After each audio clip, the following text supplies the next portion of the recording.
Hey, what's up? I'm trying to bring energy. Is it working? No? Okay. My name is Peter Howard at PA Howdy on Twitter. This is a Dynasty Grind podcast from the DLF YouTube channel. Probably you're not watching it on mine, are you? You can admit it. It's fine. You're not watching it on my channel. But I appreciate you being here anyway.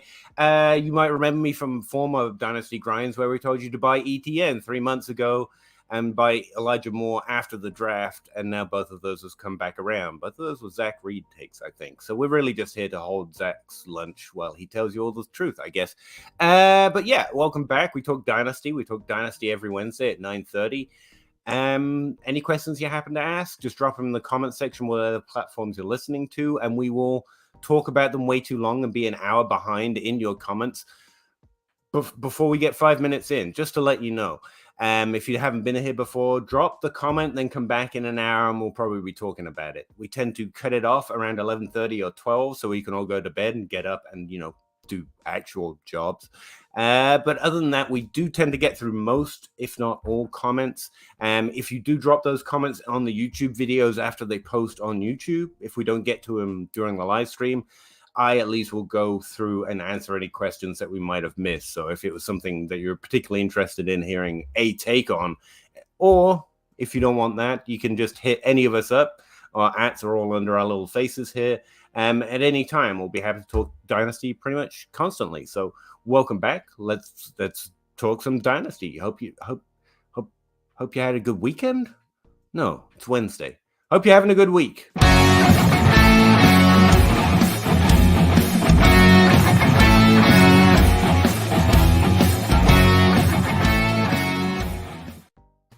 Hey, how's it going, guys? All I heard through that entire intro was lunch, and you had my attention at lunch.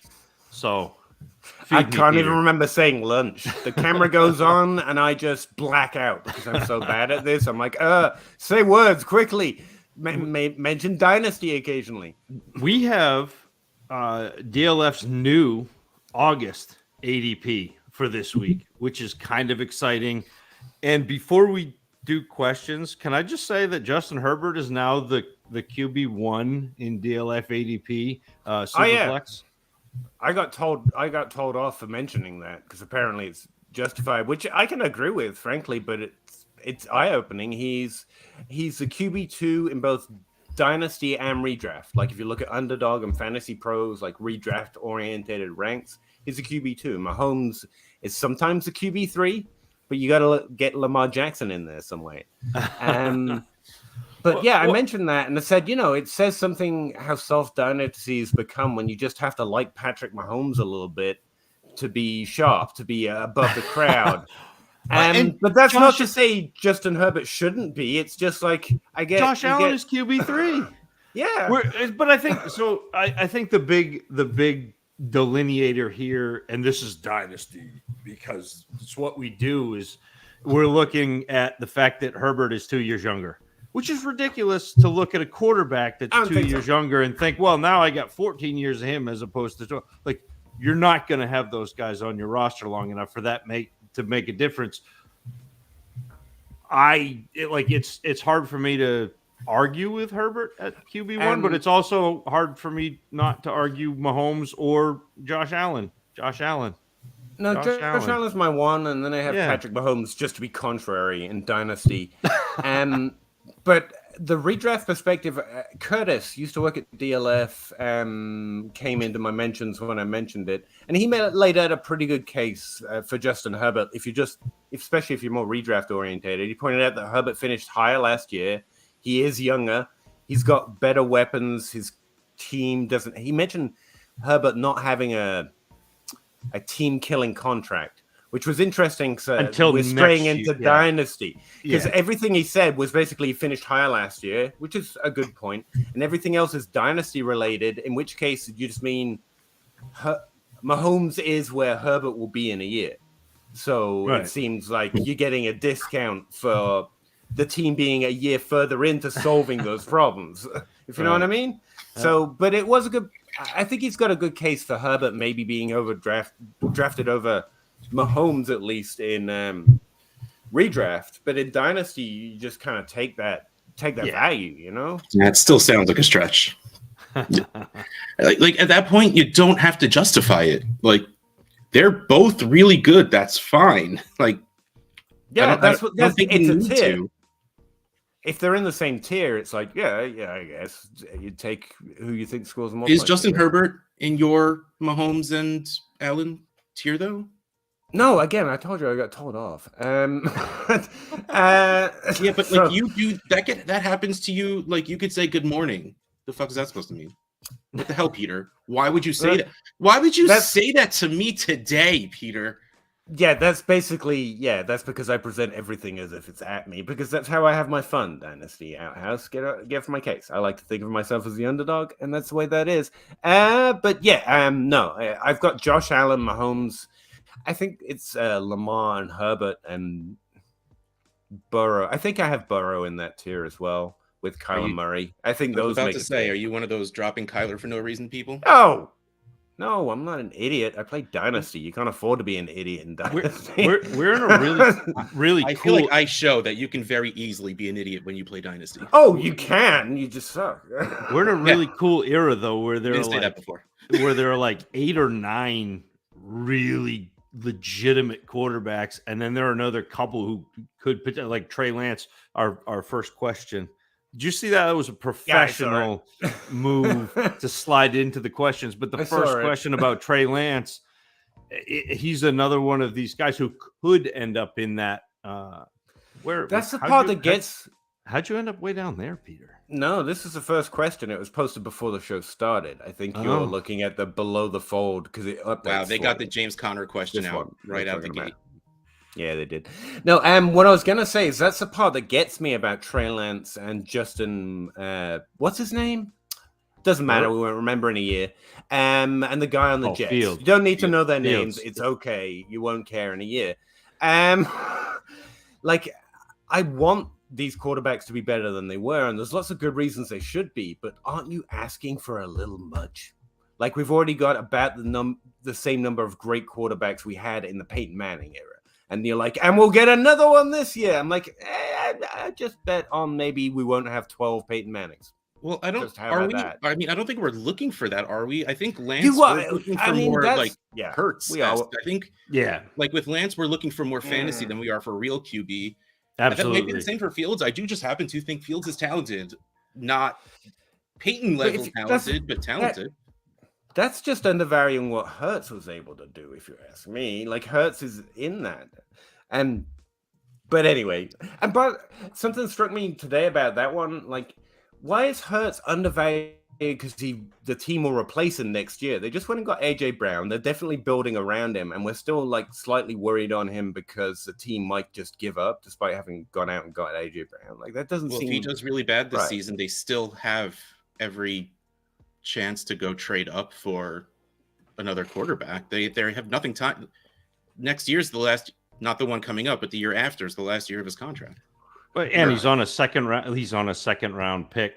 Like he's on that second round pick money. Like there's not a lot time. Like, but it doesn't do agree with you, Peter. Situating itself to do that. It's like let's build around Herbert.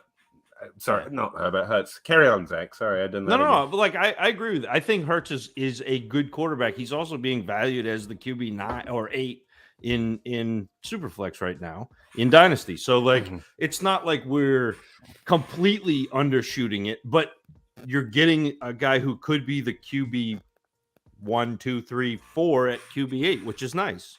Yeah, take that value. Smile. Be happy. Sorry. Let's. I don't enjoy happiness, Zach. But to Nico's question here, since we're skipping over it, according to Zach, the James Conner question, we'll come back, Sean. Don't worry. Nico asked, "Would you take Lance or Debo or Trevor Lawrence, AJ Brown, and Godwin?" I really want AJ Brown. But I think I'd just take like that's Lance and Debo right now, both 2 top 12 assets. I like that. I want the more value in fewer things, you know? I take Lawrence, AJ Brown, and Godwin. I think the value's there, and those are both really good players. Okay. But I get it. I totally get the other side, but it feels good for me to get two good wide receivers that I like. Are you and I do like the wide receivers on that side. Are you still clinging to hope that Lawrence becomes a top 10 quarterback? I'm not. I think it can happen. I think it very well can happen. I'm not running in saying, well, now that Urban Meyer's gone, we're going to get the greatest prospect since Andrew Luck back Right. and all of that stuff. Like, yeah, I'm a little less confident in that, but because I think that to me is what splits my decision and leans me to, I know I've got Debo, who I think is right in that same tier as AJ Brown in terms of like a player. I don't necessarily think so in terms of how Dynasty values him, although maybe I haven't looked, but close enough. Lance could be a top 5 quarterback next year. I don't think Trevor Lawrence can be. I don't think he can be. The points per game of the next 2 years between Lance and Lawrence will be like 5-6 points that it'd make not having AJ Brown and Godwin both in starting spots would be that big of a difference? Maybe. I don't know. I think it's close. I think if you look at what a rushing quarterback does versus what QB 15 does or 16 or whatever. And that's being kind to Trevor Lawrence. So it's close enough, Nico, that I'm not going to be disappointed at either side. I think you get on the Lawrence side, you get 2 really good dynamic wide receivers. I'm happy. Kyler Murray put up 25 points per game last season. And Kirk Cousins, who was QB 17, put up 21.6. So 3.6 points per game difference. Yeah. Do you think Trevor Lawrence has like, again, like I'm really concerned about Lawrence. Hold on. That's all players. That's not even just quarterbacks. Would you like to know like the average? So Kirk Cousins was like QB 12. So fine. Do you want to go down to like Derek Carr at like 19 points per game? Right. And so then we're talking 6 points. Right. And you're going to start another wide receiver. It won't be necessarily on the Godwin level. And I get that. But I still think getting that shot with Trey Lance and getting a top 10, top 12 wide receiver in Debo, I think I'm happy with that side. I'll take that. Yes. I think what you guys are saying is the right thing. Let me put that out there. That's very much the smart. As Lance is worth more now. Lance probably has the higher ceiling, and that's the asset you want because he can be not great, but his value will still be more insulated than if Lawrence does bad again. And on the down low, I'm a little concerned with AJ Brown moving teams. You shut your mouth. Don't do this to me. I am. I'm concerned with that. So I thought you were shutting your mouth to not do it to me.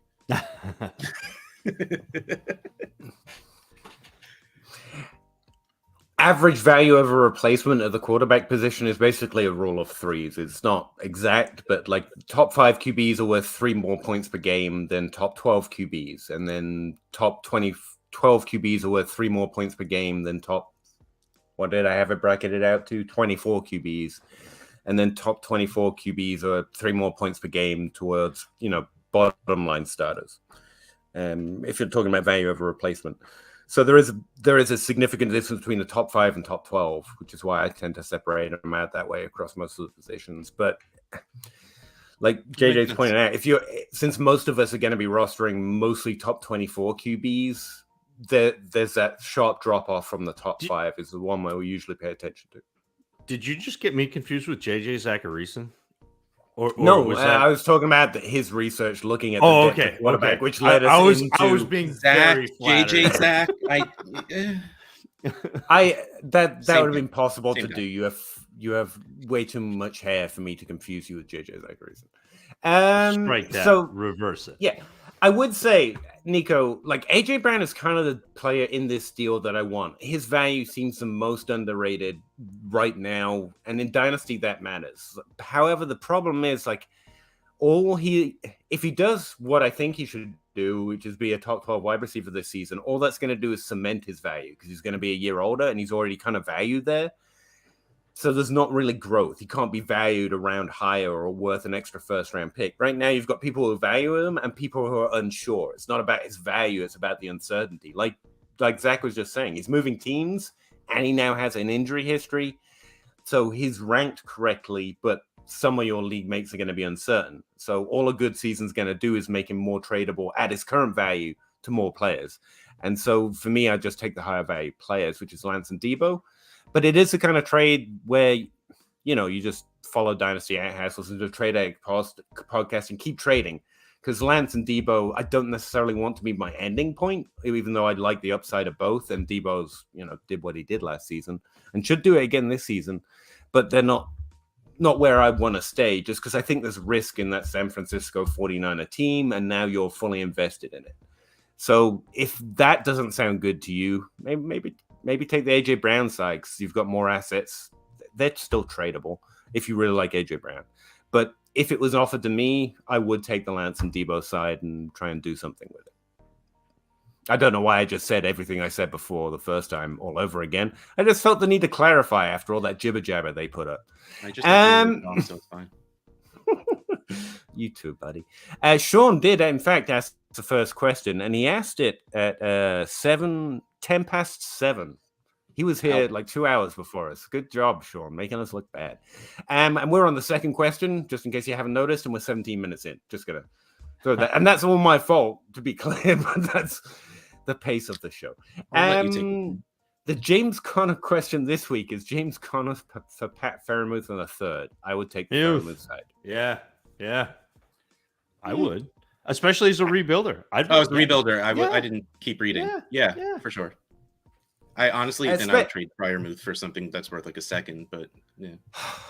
Just the hate is unbelievable. No, I would stick on Freiermuth. One of the players I think is undervalued and could improve it this year and should. In fact, I think he should. Peter's buying into the tight end. I am. I'm buying into that tight end. It's so tight, but also gigantic. Pat Freiermuth is gigantic. But Russ tends to do better on value, so I won't say that just to confuse everyone. But if you think that Muth can be one of those top 3, 4, that top tier tight ends, then go get him for something like this and hold on. If you don't think he's that guy, if you can get good value, then keep it going. And I did see, especially if you're not in like a super premium league, like if you're only in like 0.5, just flip them, just keep it going. Because at that point, it almost doesn't matter what tight end you have, as long as it's not shit, which most of them are, unfortunately. Like once you get past like 7 or 8. No. It's like we were just talking about a quarterback. Only they even score less points. So so like. If you want to be at a point where you're fine starting this guy, you can feel fine starting Freiermuth every single week. It's just not going to get you anywhere. How about redraft? Because I've seen some strong James Conner hype in redraft, like he could be top 12. Even in redraft, I think I would lean the value of a replacement at tight end. And if it doesn't work out, I can committee my tight end, but the upside of James Conner isn't worth it for me. Anyone else feel differently on that one? We don't do redraft, but like this year, I would rather have Conner on my team than Freiermuth. Yeah, I figure that's probably why I'm coming at the other side as well. I expect more this season. I've gotten I don't want to stream anymore. I understand I understand it's really the right thing to do, but I'm so lazy and I'm in so many leagues, and I just don't want to have to make decisions. So I trade. As long as everyone keeps letting Hunter Henry fall to me, I'm good with trying for the upside. But yeah, I get it. Streaming's frustrating, especially when you're in so many leagues. Randy asks, let's hope there's a question because I just assumed. Hey, Randy. So I did 2 trades, 14-team Superflex, non-tight end premium. Mariota for Robert Woods, a third and a 24 first. I love it. You got a first for Mariota, basically, and I think that's awesome. And then he did a Dynasty Outhouse. He traded Woods away for a 25 25? 25th. 25. Yeah, 25. like 2 I don't. years Okay. after 2023. No, I don't. I 23, didn't. 24, 25. Will it be 2025 or 2025th? That's honestly what was going in. It will be Hang on. I'm gonna give you. I'm gonna second. send you a spreadsheet, Peter. I'll I appreciate It's that. either a 25 second or a 2025 second. This is why you just write the numbers down. You don't bother saying them. Yeah, second, and Pacheco, everyone's new favorite Kansas City running back, apparently. And now you go How'd and he do? flip Pacheco for a 23 second, and you're golden. You walked away with you spent a third round pick in your rookie draft and Mariota and got a first and a second. And if you do that trade, he just said another second. That would be awesome. Yeah. That's victory. That's what that tastes like. Yeah, so what I want to do with that is continue trade Pacheco and my second to try to get a first for next year while Pacheco's hype is going. Yeah, I like Yeah. that. Spin it into a 23 first. Heck yeah. That's the one. I traded Pacheco for Malik Willis like 2 days ago. I was thrilled about it. I've really been trying to focus in Matt Price, pretty good trader, pretty good at value. What I saw him talking about was how he was combining Talbot and a Pacheco to go get a player that's already good, if you know what I mean. I thought that was such a good idea in the preseason. Add these 2 seconds and somehow the preseason magic makes them worth a first and you go get someone great. That's it's really because there's a bunch of leagues where I was grabbing Pacheco everywhere, honestly, just because JJ Zacharyson was saying that he was good, and I'm like, either he's good or there's gonna be hype, and I'll be able to capitalize on it. And there's a couple of leagues where I'm getting. I missed him. I completely missed him. Yeah, like Jerome Ford, Jamal Williams, and guy I'd never heard of for Pacheco. It's like I might as well keep my hyped guy above these things that I probably I'm going to drop. And because I agree with what you said, Matt just said, the best thing to do with these hype guys, and anytime someone asks me what to do with Gabe Davis, should I take this for Gabe? Should I take this for Gabe Davis? Gabe Davis. I'm like, no, take your wide receiver 2, add Gabe Davis, and go get a wide receiver 1.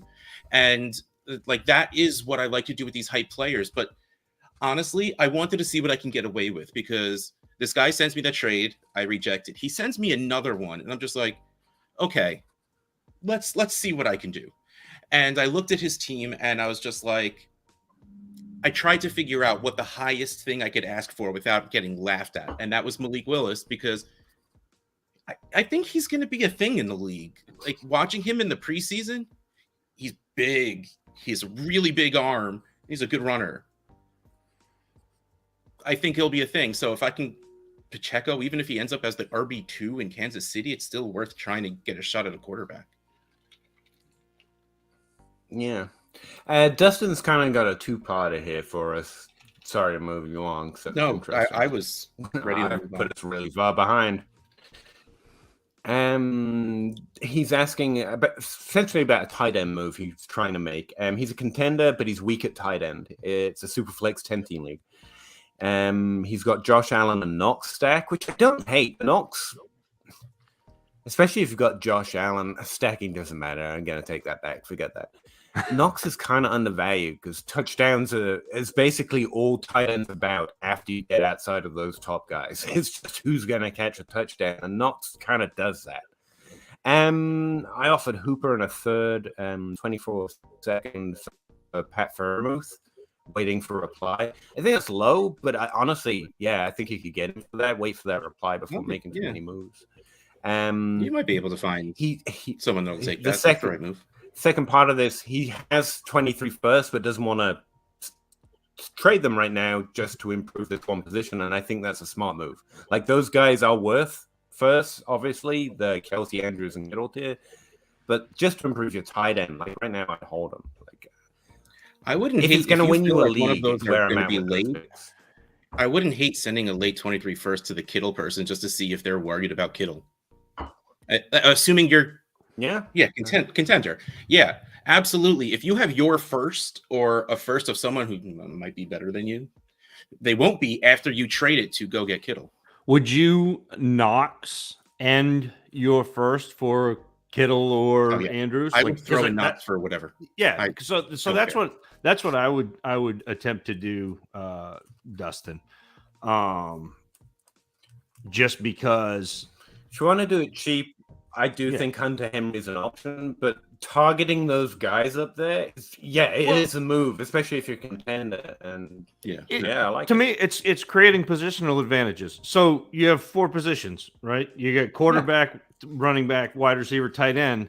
So if you can create a positional advantage at tight end by trading your first, which if you're a contender should be late, and a tight end who we've all admitted is nice to have but doesn't really matter in Knox, then you've won that. You've made your team better. You've created a positional advantage at tight end, a position that you didn't have an advantage at before. Zach says things. Yeah, much nicer. says so good. It's hard to compare yourself sometimes, don't you find? It's like I'm coming up short.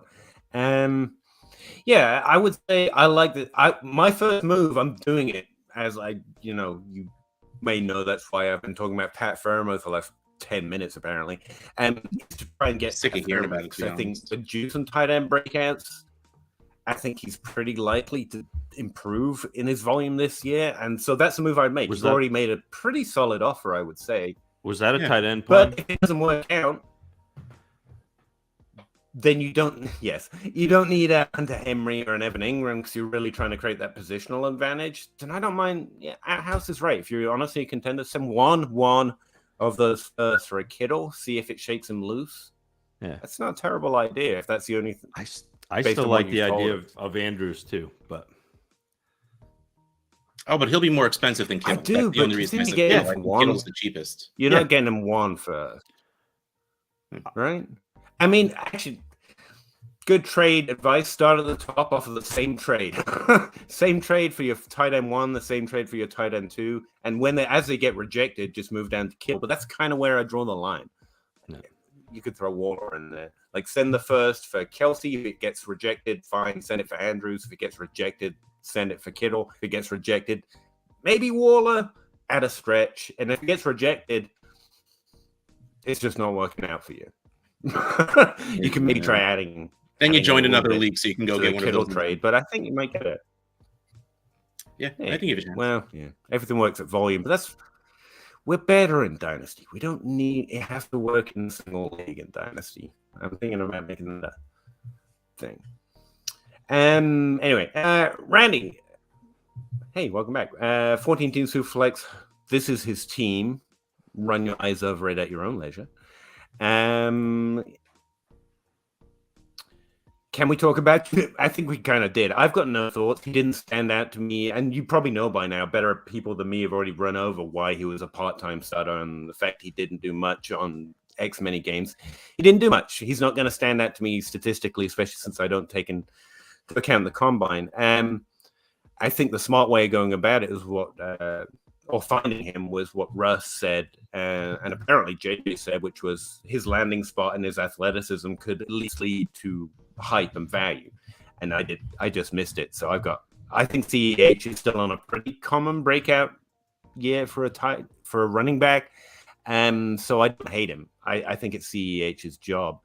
And I can't wait to be proven wrong, to be honest, because this will be the third year in a row that I've tried to get out of CEH, and the guy keeps still being decent for the career year he's in. And I hate it. Someone else, please save me, because that can't be the last word on Pico. No, I mean, I think you hit it. No, I think you hit it. It's okay. He's a decent swing in the preseason to get hype and to trade. Like, I would be trading Pacheco right now. I would. Yes. And I won't be, if he does hit, I'm not going to be disappointed that I missed out on him, because his profile is not one that hits very often. And this is where I turn to like Peter or, the more metrically driven people, because what the metrics do is give you the decision that is right most of the time. The decision that is going to be right most of the time is to trade this player right now with the preseason hype. Now, it's a little bit different if he is named the starter, like then we have an entirely different conversation. Right now, it's just hype, and you see a lot of players get camp hype that you wished you would have traded off camp hype. Once we get to the actual the season. And just to put it out there, Andy Reid called CEH Brian Westbrook, so it is the kind of back he wants. It just didn't work out. He's got a nice personality. I think that's the best line I've heard on it. Super athletic. Yeah, I'd say the over-under line is a second. Like, I'd trade him away for a second, and I would buy him at a third. And there are no half picks, so that's where I put it. I'm bringing this one up, not just because he gave me $2, and I think that's pretty cool, Scott. But we were literally just talking about this, and I want to get back to it before we forget the things we said before the show. What are your thoughts on Scary Terry? McLaurin. I'm concerned. I'm concerned about McLaurin. I think that if you look at the kind of arc that value takes, that acquisition cost takes, that trade value takes, McLaurin is closing steadily on the point where his value starts to decline. I am concerned with another new quarterback coming in, trying to get a handle on the system, trying to develop rapport with McLaurin.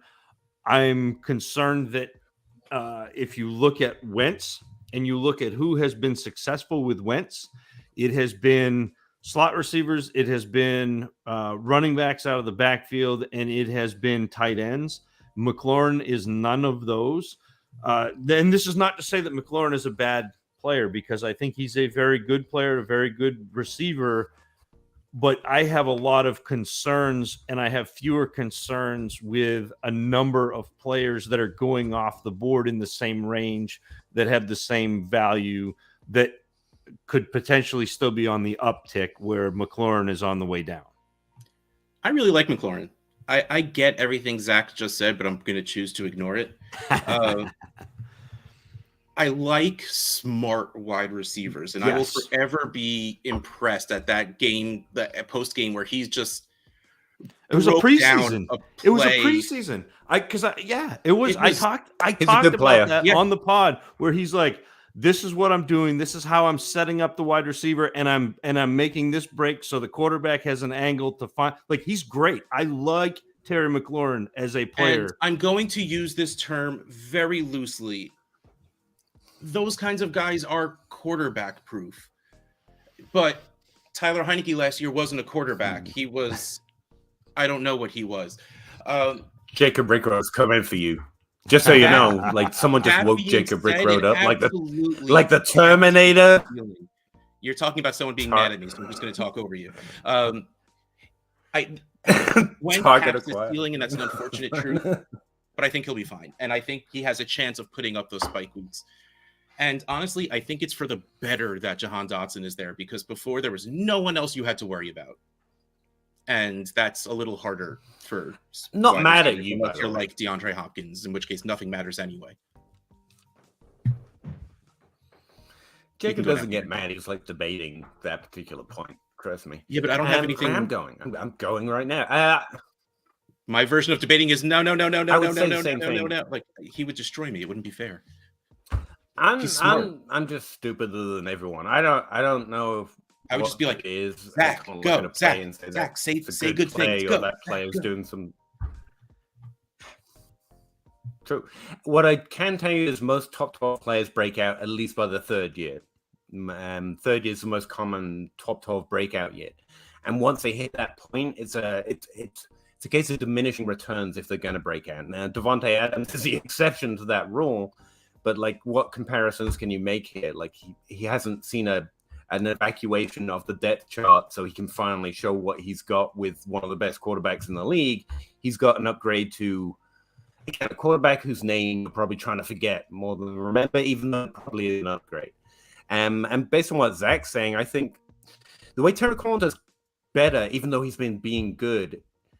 Like, what do you want? Him to be good on his targets? He's already doing it. Catch a touchdown thrown to him? He's already doing that. That's why we know he's a good player. But what you need is a team to be more successful. And I think if that quarterback makes that team more successful, it's by using Terry McLaurin less. So I don't know how that adds up into the best year for Terry McLaurin is yet to come. I mean, even DJ Moore, who plays much more in the I can just do it with volume role, can't do it with mediocre quarterback play. It's not like these aren't great players. It's just the team situation normally doesn't swing a back round to them. But if they can't do it by the third year, and so I'm out. It's just for his upside, top 24 player for sure. He's a great player. I think he's well valued, but I don't think I can't see the reason for the upside, especially going into next year. So yeah, we're all about in the same place. That's all I got. Apart from occasionally interrupting Russ, for fun. Dustin, wide receiver stack of Chase, AJ Brown, DJ Moore, Bateman, and Cooks. Okay, you're just showing off. Got it. Pickens on the taxi squad. I'm better than all of you. Sorry, I misread that bit. Better to stand pat. Yeah, I would stand pat. I don't see one that you drastically need to trade away. I don't think Bateman's breaking out this year, but his value is great. Like in Dynasty, you just hold him on the roster. Maybe people will get disappointed and then surprised if the team volume ever goes up again for one reason or another. And I could be wrong. Like Bateman's still a good player. I don't think he's going to stop being a good player. I just don't see the volume increase being big enough for him to get into the top 24. But I definitely wouldn't undervalue him about where he's going. And that's the only player on the roster. Like DJ Moore is well valued, but I don't think we're getting 3 first-round picks for him. So I'll just keep him. And like we just said about AJ Brown, he's well valued, but it's uncertain. So I would just bet on him proving it.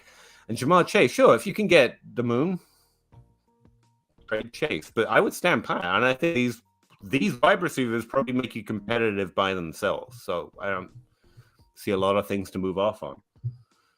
Pickens, if you can get more than a first, maybe. You get a 23 first. Outside of that, I would see if his production can't. Yeah. But outside of that, maybe. Yeah. I'd rather not. Like, I've got a year here for Pickens that Pickens can get on the field and impress and improve that value even harder. So I'm probably first straight up is equal to me. So it depends where my team's at. The first is safer. Pickens has more upside right now. Anyone else see anything? I'm talking too much. Come on, guys.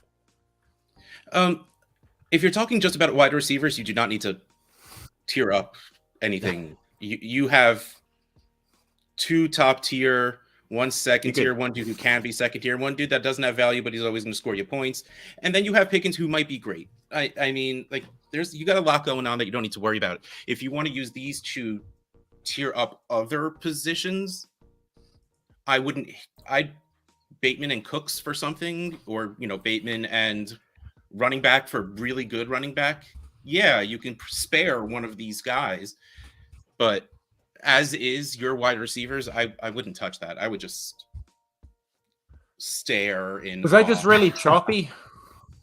You're always really choppy. Sorry, my Dropbox was trying to update, and I've got like 12 gigabytes of spreadsheet information, and it keeps trying to update it, and it shuts down the internet every time it tries, so I keep having to pause it, like for like months now. Sorry. I gave a really good answer to that question, though, just so you know. I believe you did. It's probably what Russ said. So, Zach, you got anything to add? No, that's a great wide receiver core. I would be very happy with that, Dustin. Smile. That's basically what I said. Joey, keep killing it, gents. Well, thank you very much, especially for assuming we're gentlemen. I am not, but I put on a good pretend, I guess. Looking to corner the 23 market, probably a year too late. Not joking. But your league is your league. 12 team Superflex PPR start 10. I have a great core. Was offered 23 first and second for London. That's where I would do that, actually. I would take that for London.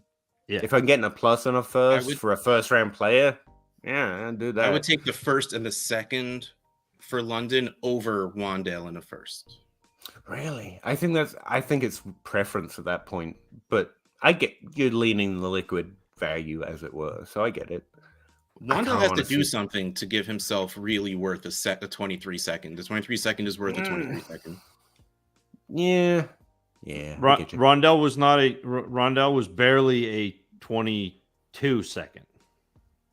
So like it is like that's I know you Painful. like the short. I know you like the real small wide receiver. I know it's the Tutu Atwell. Like you still got that like Schadenfreude and it's still there, but bring it on. No. Like I'm with Russ. I'm gonna take the 23 first and the second. That's fair. And be happy with it. You know what you could do is probably turn around and trade that 23 second for David Bell, Peter, right now, who is precipitously declined because he has not really been. I mean, there's been one blurb and he's doing great, but no one noticed. So nobody paid attention. So that's what I would do is go get that 23 first, see if I could trade the second for David Bell. Be very happy that I got that for London. Hello, Alan. Hello, Weaves. Good to see both of you back. Scott McCoy, thoughts on... Oh, we just did that bit. Yeah. Sorry. SU. Zeke and Dubs or Saquon? Saquon. We're Dynasty, so kind of... Yeah. And yeah, I think Dubs not do it for anyone else either. No, we're Team Saquon here. Dubs was the guy that we talked about going to get 4 weeks ago. Yeah, I mean, he's fine. If you can capitalize, like this is what you do, like we said before, like I said with Davis, like we were talking about before with Pacheco. This is what you do with those hype players. Yeah. Level up, baby. And Saquon at this point is a level up from Zeke. I can see the thought process here. You're getting a plus on another top 12 running back. Here's the thing in Dynasty, I know Saquon, and I think he does Saquon things this year. He's not just another top 12 running back. He's Saquon Barkley, still under 25, and will be still worth something in a year from now. Whereas Zeke, and I think he should be top 12 this year, injuries aside, he like Tony Pollard I don't care. It's Zeke. So, but even if he does all of that and nothing goes wrong, this time next year, he's not Zeke or Elliott anymore because Dynasty players suck. No, it's because Dynasty players have to be right. They have to err on the side of caution more because you don't get to redraft. You have to be right more often, and so they're going to fade older running backs like that. Calvin Hobby, I like the solo intro, Pete. I've been doing that every week, Cal. It's nice that you notice. I appreciate that. I do blab for a while until I bring on the stars. I appreciate it. I tell you what, I was talking with Mike, Daddy's Home, met him at Canton. You guys know him. He's a giant. Yeah. And I had to explain to him that I'm not a host. I know he's used to listening to DLF podcast with Cal. And I was like, you got to understand, I'm not good. No, not Cal. Like Jake left and I did a solo podcast for a reason. I do not host well. And the entire time trying to interview Mike, I was like, I wish Cal was here. So let's see it, Cal. Weez, how would you guys approach a 14-team 2 tight end startup? Specifically, what would you do about tight end? Yeah. Leave the league. Okay. Ouch. 2 tight end is bad enough. A 14 team. Think of the tight end you're going to have to start in that league. It is worthless. It is setting people up to have to start shit and then trade so much to get shit to start. I really like worked up Russ, by the way. That's like one of my favorites. I'm sorry. I will always that's my favorite thing. Play what makes you happy. I will never league shame you unless you're in a 2 tight end league. That's wrong. And you shouldn't play. I am going to play this, Russ, like I play your 1.75 premium leagues, which means that 2 of my first 4 picks are going to be those top tight ends. Yes. Because I don't care how many tight ends get taken. You take 2 in your first 4 picks. Because even if you take another tight end, right? You've got a flex, you've got a super flex, whatever.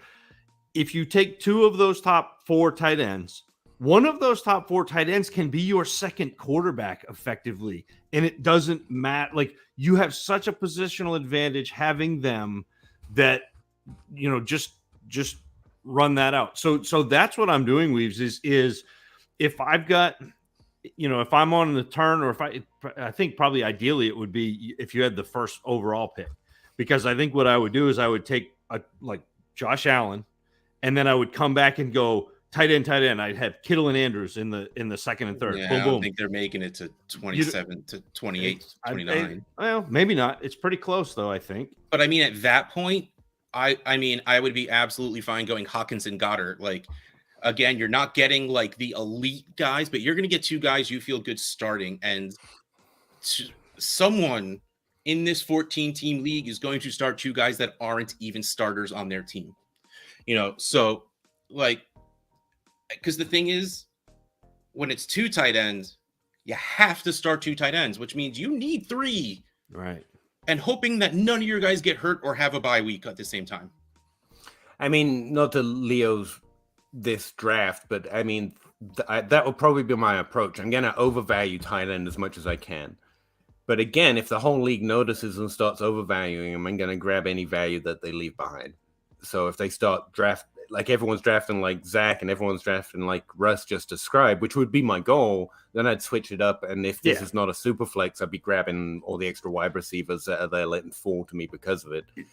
And then you got to prioritize picks because you're going to overdraft tight ends in the rookie drafts too. Yeah, and that would be my like backup kind of thought. Okay, it's creating positional advantages. Right? So if this is one QB, Pitts is the 101 easy, right? Yeah, it's Pitts. I mean, it'll be Kelsey, but it's Pitts. Pitts. Kelsey will most likely score as the tight end one, but like same Pitts is the 101 value wise. Yes, sir. Order 66, 12-team, 1 tight end premium. Half PPR, I guess. That makes sense. I was going to say, isn't that non-tight end premium? Start 10. Olave, James Cook, Hawkinson, and Pitts. Pitts. That's easily Pitts. Oh, it's all Pitts. Right. I see what you're saying. Pitts. Yeah. Especially if you're getting that full point, because to me that's a PPR, and then so tight ends are getting 2 per reception. Okay. It's Pitts. I've lost. I like this trade too. Is going to leap up into that elite status. I have no care of James Cook, and I like Olave, but he's not worth that much, and he'll have to do a lot to be worth enough where you're not going to be that you're going to regret sending him away to get Pitts. You are going to be happy you had Pitts, because even if your team sucks and you feel the need to move Pitts, you can get better than this later. I feel like, Russ, the real answer to this is execute this trade for Pitts. Order 66, yeah. I get it. I get that reference. Thanks, Pete. No, Russ explained it to me after the podcast last time. I was like, oh, I get it. Yeah, it's cool. SU Superflex. That's fun. Zach Wilson and Waddle or Jamar Chase. Ooh, that's actually not so bad. I really want Waddle, but I'm not paying off your Zach Wilson gambling debts. I'm keeping Chase. I have Chase, I'm not doing that, but I think I would do that to get Chase, even though I love Waddle, and there's a chance that Waddle can outscore Chase this year, but Chase is still probably going to be the wide receiver 1 or 2, and you'll be able to get more for Chase easily in a trade. So I pick Chase. It's barely the Chase side for me, but yes. Yep. I have very little faith in Zach Wilson. I was about to say, if it was like an inch better of a quarterback, it would be a much harder decision. But Zach Wilson is Zach Wilson. Yeah, you don't have to do much to get me on a Waddle side of a trade, but Zach Wilson takes away from me. That's where I'm at. You got to do more than that. And again, it's not like I'm against the player. Seems fun. He looks like he's 12 and whatever. That's funny. That's fun. And he's a great football player. It's just everything we've already said about quarterback. I don't see a reason to think there's upside there. I just did a lot of like $1 bids on Joe Flacco, hoping that he plays well enough that they're just like, yeah, Wilson's not ready. He's still hurt. Maybe. That would be such a ballsy move, and I love it, and I hope they do it. How far apart would Deshaun Watson be from Kyle Pitts in a 12-team 5-point premium? I'd do that trade straight up. Watson needs to add something. Well, I think that's what he means. I think he probably got Watson and is trying to get Pitts. Oh, I mean that would be my. But 12-team. Wait, how far apart? This doesn't say super flex. I'm assuming. If it's super flex, they're even, I think. Yeah. 0.5 premium doesn't do too much. Deshaun Watson only missing 11 games when I think a lot of people were ready to accept that he might miss the whole season anyway. He's already like a top 8-ish quarterback. So give me not Deshaun Watson. Yeah. But yeah, I mean, I think it's pretty even in terms of the value. The value. Value's probably even. I'd send it straight up and hope to get pits for that. Value We're back matter. here. Come on.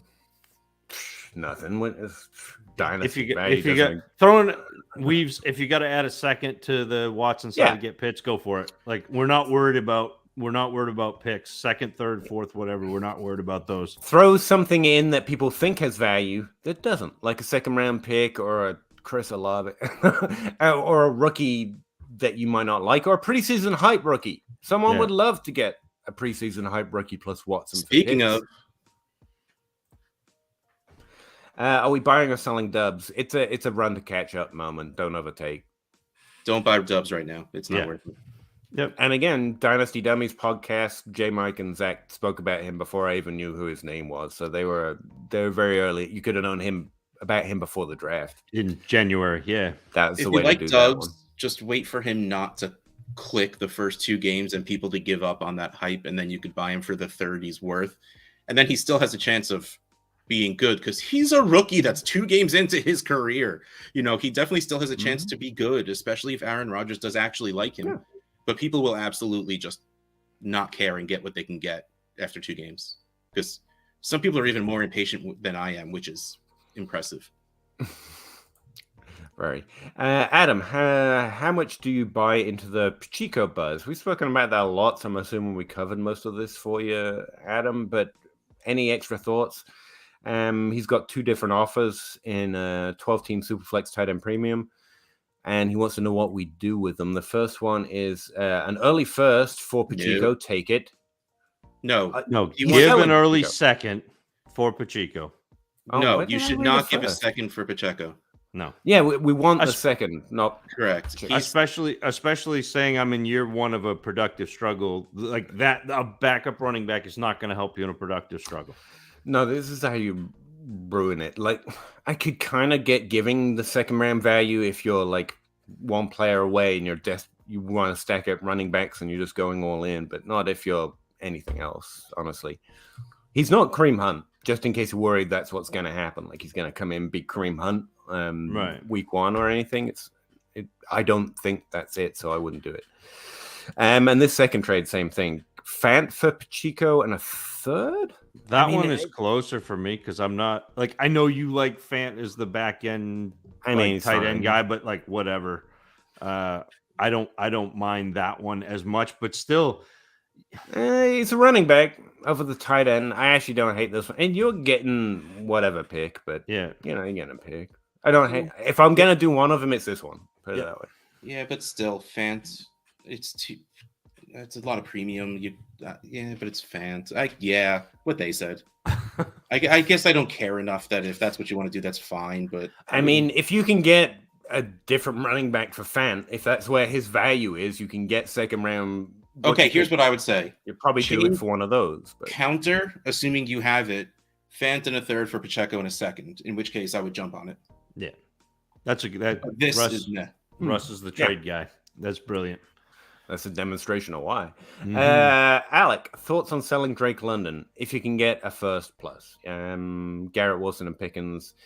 Yeah, I rate them as first. 23 firsts are worth more already. So that's even. I personally, like I said about the other ones, I'm willing to bet on the upside of 16 games. I don't expect 1,000-yard seasons, but I think some of these guys are going to improve their value, and I will make that bet. That's why I took them in the rookie draft. So But that is straight up a value increase technically already. grammatically, Alexander, I'm going to need that to be an or, not Yes. an and. That I froze for a second. Also, Because if that's Drake London, Garrett Wilson, and Pickens for a first, absolutely not. If it's any of them for a first, absolutely. There you go. And to be clear, I'm the only one. You know what? Give me an hates the Oxford season. comma because I'm not trading Drake London or Wilson and Pickens for a first. You can't grammar people on a podcast that I'm on, man. It's just not fair. They can look at me directly and be like, "Talk to him." Aren't You've you seen from the way Oxford you or write. something? Shouldn't you Nah. like the They Oxford wouldn't- comma? They wouldn't let me in. There's a gate. They read your Twitter account before they let you in, and I was not welcome. No. Fair. I'm the only guy who would say I'll roll the dice. I'll see if they can increase the voice because, like I said, they're right. Technically, a 23 first is already getting extra value with no risk. So I get it. I'm a gambler. I'm a natural gambler. Let's see. I want Zeke or Saquon. I think we on a chat yesterday. I didn't want Zeke or Saquon. I think we were on a chat yesterday. Keep it going. Don't know. Anyone? Sorry. Oh, there was a question with Zeke and Saquon in it. And this was responding to that question. Sorry. 12 teams Dynasty Superflex. Hold or sell Dameon Pierce. For what? I sold him for a second and felt fine with it, but I was told I was wrong. But I think you can get more for it right now because everyone thinks he's going to be the unquestioned starter in Houston, and it's going to be fantastic because he had 2 runs that were like 15 yards. Okay, so he's going to be a pretty good running back on a really bad team. Absolutely. So trade him. But I think you can. I think the market right now. Again, we're in this season of hope. This is the preseason where guys are running against defensive linemen who are 4th string, who are going to be lining up to get jobs here at the shipyard in 2 weeks, and so take the excitement that people have for these players and use it to your advantage. And again, if you have Pierce and Pacheco or Pierce and I mean even Pickens, and I like Pickens. I think Pickens is a good player. He was my wide receiver 3 on film. Like I really like George Pickens, but there's so much hype right now that you can get a ton for these players who are completely unproven. Yeah, he's on the preseason list. If you can add a Talbot or a second or some of this preseason together and go get something great, Darnell Mooney. I don't think you're getting a first for him straight up if you've got him to trade away. But that's kind of value I'm looking for to trade away. Otherwise, we kind of expected him to get a volume role and be like, have an inside track to be a top 24 whatever running back. It's just that they're not great in fantasy in general. So if I can, because of the hype, if I can add something of a second round value or another preseason rookie and go get who? Like, if you had a first to Dameon Pierce, can you get all the way up there to Saquon Barkley? Can you get, or is it just Derrick Henry? Is it just Alvin Kamara? There's still more points available with higher upside if you're trying to go in on running back. Or you can take the value out of it by trading for a first, by adding a Talbot to Pierce and go getting a first. I'm much more in the speculation of selling these preseason rookies. And that's not saying sell to sell, especially for Pierce, because I think Pierce will score points this year. I think Pierce will be fine. He's going to be somewhere in the running back 2 range, assuming he starts for Houston. But right now he's being valued higher. There's so much momentum, so much hype, so much Debro, tweeting out about it. Like there's just, and it's everywhere. It's not, I don't mean to single out Derek, but like there's so much hype on Pierce as a player that I think it's worth kicking the tires on and trying to level up. Yep.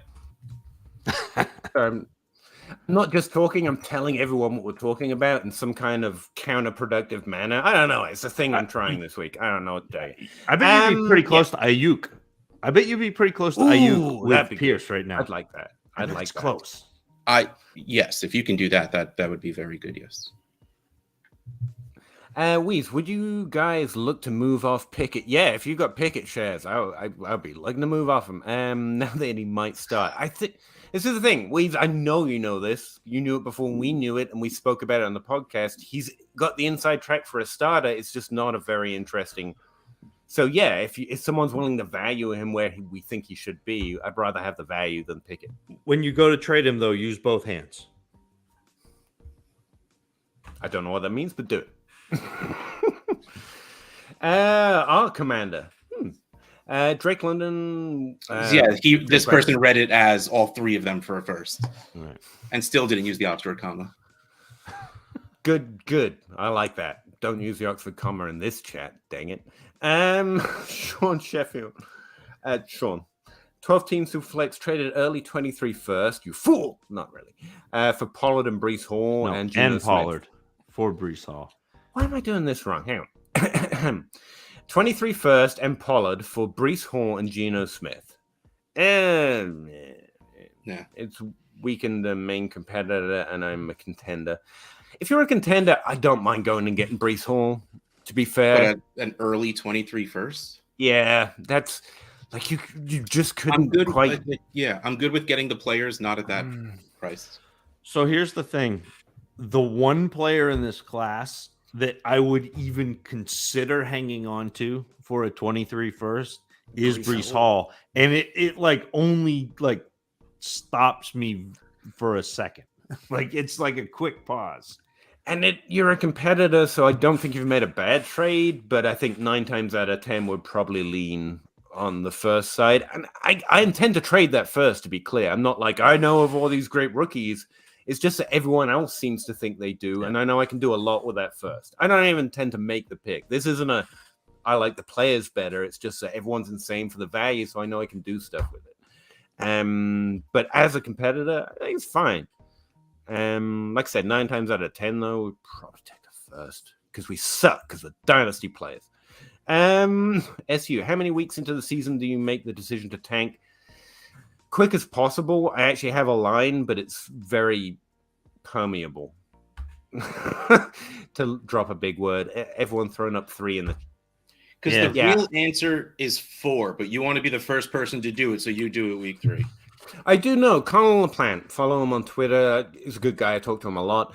He actually got in my weekly database because I wasn't going to fucking do it. It sounded like too much work. And he found out that 70% of top 12 wide receivers establish themselves by week 3. So in other words, the top 12 wide receivers by week 3, 70% of them are the top 12 wide receivers for the season. That's super interesting.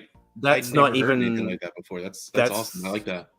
That's not even adjusting for injuries, I assume. But again, ask him because he's the one who did it. But that's the number that stood out to me. That means by week 3, technically, you kind of know who the top 12 players are.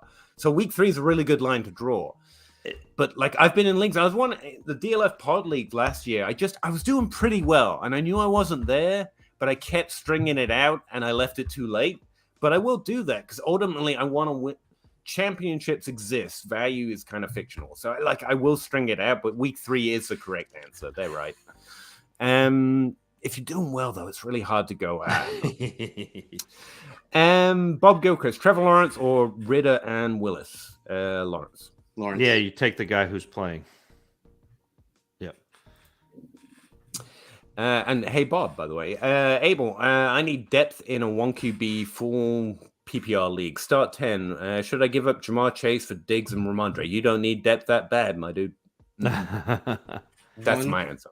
I need depth in a 1QB full PPR league. Start 10. Should I give up Jamar Chase for? No. And we love Diggs here. We're Team Diggs. But yes. No. I even like Ramondre where he's going, like top 24 running back again. But you can get Damian Pierce for less, apparently. So, like, no, that's not for me. And what would you trade? Let's give Abel an idea here. He's laid out a clear goal. He wants to trade Chase into depth, which isn't an insane idea. Like, Chase should and is rightly highly valued, but we don't know year over year. There's a lot of turnover in those top 5 generally. But you want Diggs and another top 12 wide receiver, I guess, would be where I would say. You need a lot more than Ramondre on top of Diggs. Like, you should be writing whatever the hell you want in a receipt and handing it out. And that shouldn't make you feel great, Diggs and Ramondre. It should be Diggs and Alvin Kamara, minimum. like another top 12 running back. You are surrendering so much age in that I'd still. I know, but I mean, if you'll get a chance to win, if that's your goal, that's the way I'd go about it. Go all in. And it doesn't have to be Alvin if you're like a pass catcher. You've got Saquon there and CMC, who, again, their value's a little shaky. Someone might just be scared enough. But those are the guys I would try it for. Other than that, I need to add picks. You need to add it first. I'd be curious what your quarterback situation is and what your tight end situation is, because in a one quarterback league, those are the two positions that I'm looking to trade to level up at my other positions usually. Yeah. But if you're not getting one of your top 5 favorite running backs, Diggs isn't enough. You need to add a first. And if As you a rough guide, like outside of starters depth, no, you don't. Don't worry about that. Right. Don't trade down from someone like Chase for a non-starter. Like, especially the smaller the league. I mean, a 10-team league, like, you want to consolidate and have Jamar Chase. Well, this is start 10 players. It's not a 10-team league. Oh, so we don't know how many people. Okay, so teams there are. Okay, so that's... And again, this is Dynasty has to be more. You have to be more right in Dynasty. It's not that Jamar Chase is going to be as difference-making by himself than those two players necessarily. It's that Chase is still going to be pretty much valued as 3 first-round picks next year. Right. Which means if something else goes wrong, you're still good because you got Jamar Chase. And you just err on that side of caution in Dynasty because you got to just be a little less arrogant, honestly, is part of it. With redraft, you have to big up your arrogance. And it's not like you have to go in on what you think is going to happen. In Dynasty, you have to stay on the edges of it because you can mess up your team way too bad. But you should be able to get... I think Russ said it. You should be able to get whatever you want, dude. If you're guessing, should I take this trade? Don't do it. Like, if you don't look at the trade and like, that's the one I want, then no. Because in a 1 QB league, Jamar Chase should be the highest value asset in your league. You should get whatever you want. Yeah, he knows. And said it better and more succinctly. I appreciate that. Alec, is any QB from 2023 class a better prospect than Lance Fields? Lawrence, sorry. Are we too high on 23 QBs? I'm nowhere on 23 QBs. Again, to be real clear, I don't even know their names yet. I'm just writing. I know people are going to be hyped, so I'll trade them. But if I were to guess, and remember it's quarterback, so I don't know. I don't think you're going to get...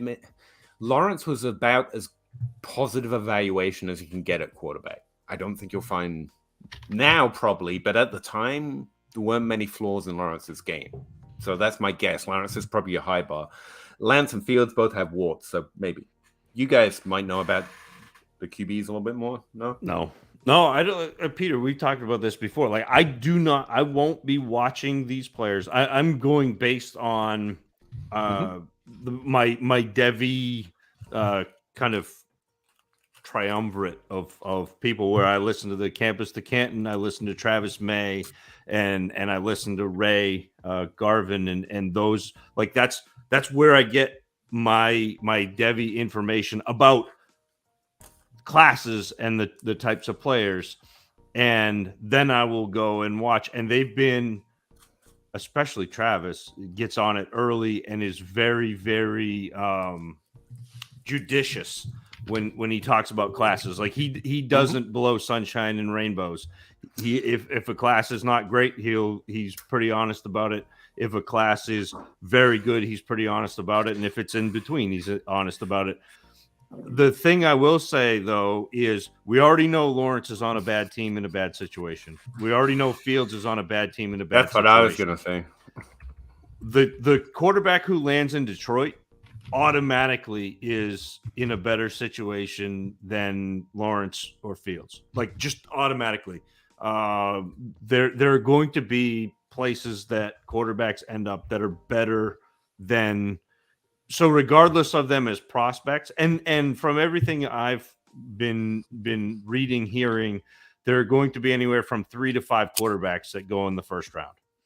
So if there are 3 to 5 quarterbacks that go in the first round, then Alexander, we are exactly as high on the 23 class as we should be. I like this thought process, Alec. I like that you're thinking, what do we get right? What do we where are people thinking they know more than they do? But remember what you're saying here. Lawrence plus is more than a first. I would agree.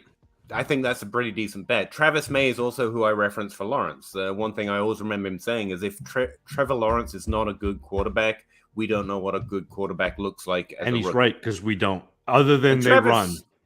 Travis is very even-keeled. He doesn't... I mean, he could still miss, but he hit the marks that you have to hit to be thought of as good. Yeah.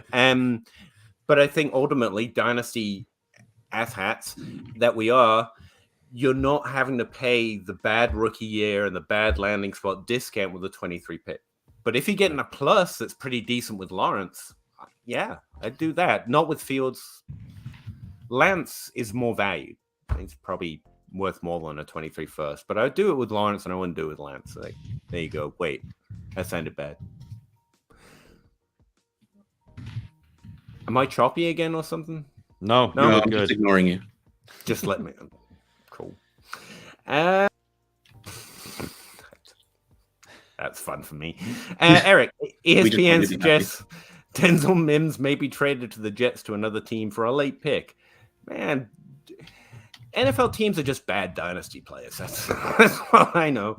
Khalil Shakir and Kyler Phillips were late draft picks in 2022 class.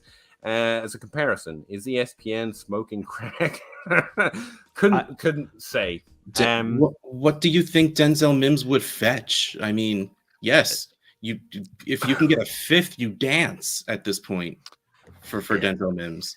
And honestly, I keep him as a depth piece because if anything else, if your tight ends get hurt, you use him as a tight end in the end zone. Like, he's a big dude. Well, I mean, Wilson had that hands catch this past weekend. That was like... He was touchdown dependent in college. That's the only reason I could find to be a little cautious on him. Thank God. But, like, yeah, I don't think there's crack to be smoked in this situation. I think if anyone does that, they may be... I don't know. It sounds like something the Jets leaked to see if there was anyone interested in Mims. Yeah. That or he's the next Darren Waller. He's not. But there you go.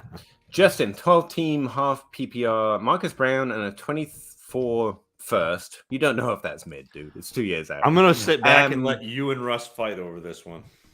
Or Higgins and a 23 sec. It's Brown. Screw you.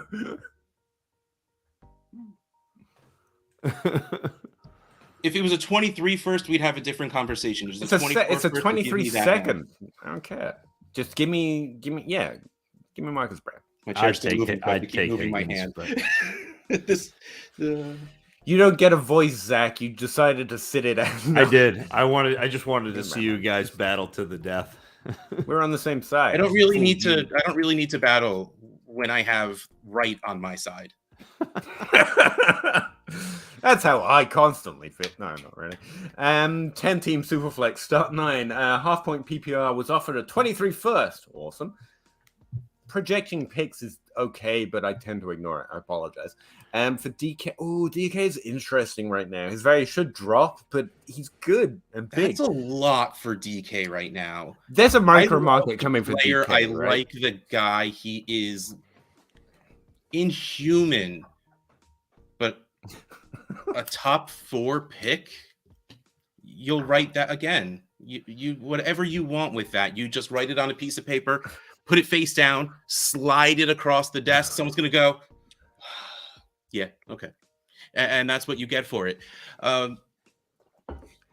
You were putting a lot of hope in Seattle, which is rough right now. But DK won't be great this year. I think he'll be good. Not that value good, but you're also hoping that Seattle does the right thing next year. And I am 5 years past believing Seattle's going to do the right thing. And I think you can buy DK back cheaper later. Yeah. So here's where I look at it. We just said that there are going to be 3 to 5 quarterbacks taken in the first round of the draft next year, NFL draft. These are the quarterbacks going ahead of DK in Superflex right now. Herbert, Mahomes, Josh Allen, Kyler Murray, Burrow, Jackson, Dak Prescott, Jalen Hurts, Lance, Wilson, Matt Stafford, Watson, Trevor Lawrence, Aaron Rodgers, Tua Tagovailoa, Fields, Derek Carr, Mac Jones, Kirk Cousins, Tom Brady. That's a lot. Yeah, so take the first. Like, it's going to be worth more than what DK is, especially after a year with Drew Lock. Like, as much as I like Metcalf, like that's the answer. Is the first, is especially in Superflex, is go get it. And again, this is unfortunately where my dynasty life has brought me. It's a matter of you can't black. I like black and white. I really like black and white because you got to make definite decisions in fantasy. It's one of the features of it that I like. But I think DK is worth more than a first. I don't think he's going to be worth a first in 6 to 12 weeks, which means I'll not like him now, and I will try and like him more than other people later. And it sucks. And you might not get him back, but hopefully he can do something with that first that will But make also, up you for it. have to redefine what a first means because of this class. Yeah. Like, Because people are stupid on it. Not us. We're not stupid. Other people. No, but that is honestly what it is. Are we not part of the problem if they were doing that, though? That's what keeps running through my head. Who are these people that are high on the class if I'm saying yes to every 23 pick? Well, but so, Peter, I I think this class is a good class. Mm-hmm. So it's great. It's basically betting with house money because not only do I think this is a good class, but so does everybody else. So if you get that first, the value is insulated. It doesn't even matter if you make that pick. You can, if you end up on the clock and there's somebody there that you're like, yeah, this is my guy, go get him. If not, somebody else is going to have a guy that they want. And it's beautiful. The value is insulated with this. So you don't even have to think about it. Yeah, I just double check I'm not being a hypocrite there. But no. Yeah, I'm going to sell you back your thoughts later. Honestly, that's Dynasty, right? Recovering Ridley Truther, welcome back, my dude. Hey, buddy. 12-team Superflex, 1 PPR league, 2 tight end premium, start 10. I think I know your league settings at this point, by the way. And I don't even know mine, so good job. Contender, Deontay plus 223 seconds, or J-Mo and London. Did I read that right? Yeah, Jameson Williams and Drake London. So I would probably take Deontay in the 2 seconds. And then honestly take those 2 seconds and see what one player I could get for it. Yeah. I mean, I like the idea of London, and I like the idea of the upside with Jameson Williams, but you're hoping a lot goes right with the Lions between now and then. This is a trade where you could end up kicking yourself next year because Drake London is the player in this class to me that is the enigma.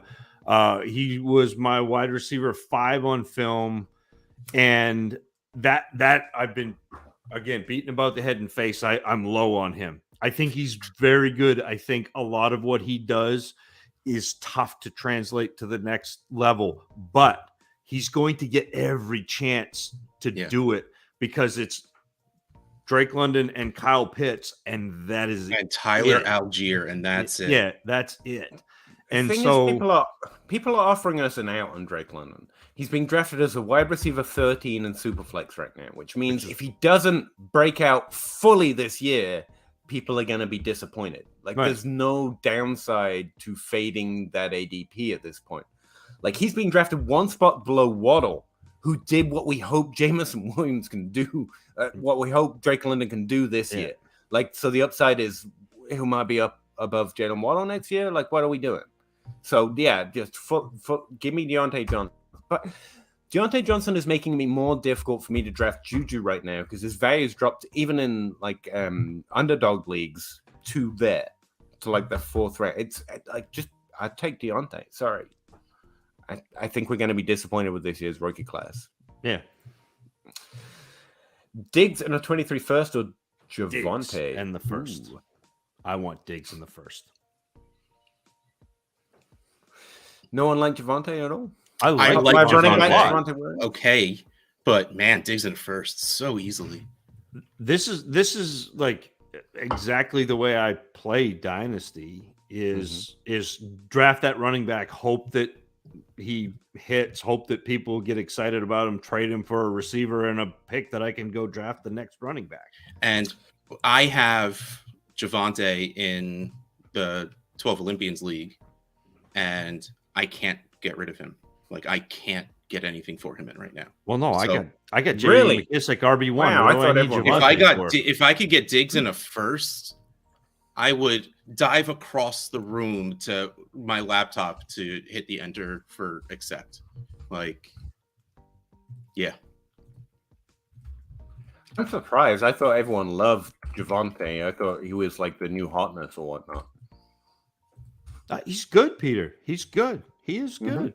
I think he's got top 5 upside at running back. I think it was a great rookie profile. I think he did really well last year. I want to believe in that.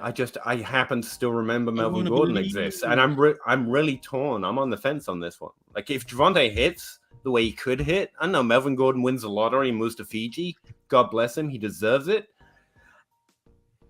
Javonte wins this, like, immediately, right? Wins Peter, the lottery and moves to Fiji. You just got Well, I'm not my praying own- for him to get hurt. What kind of monster are you?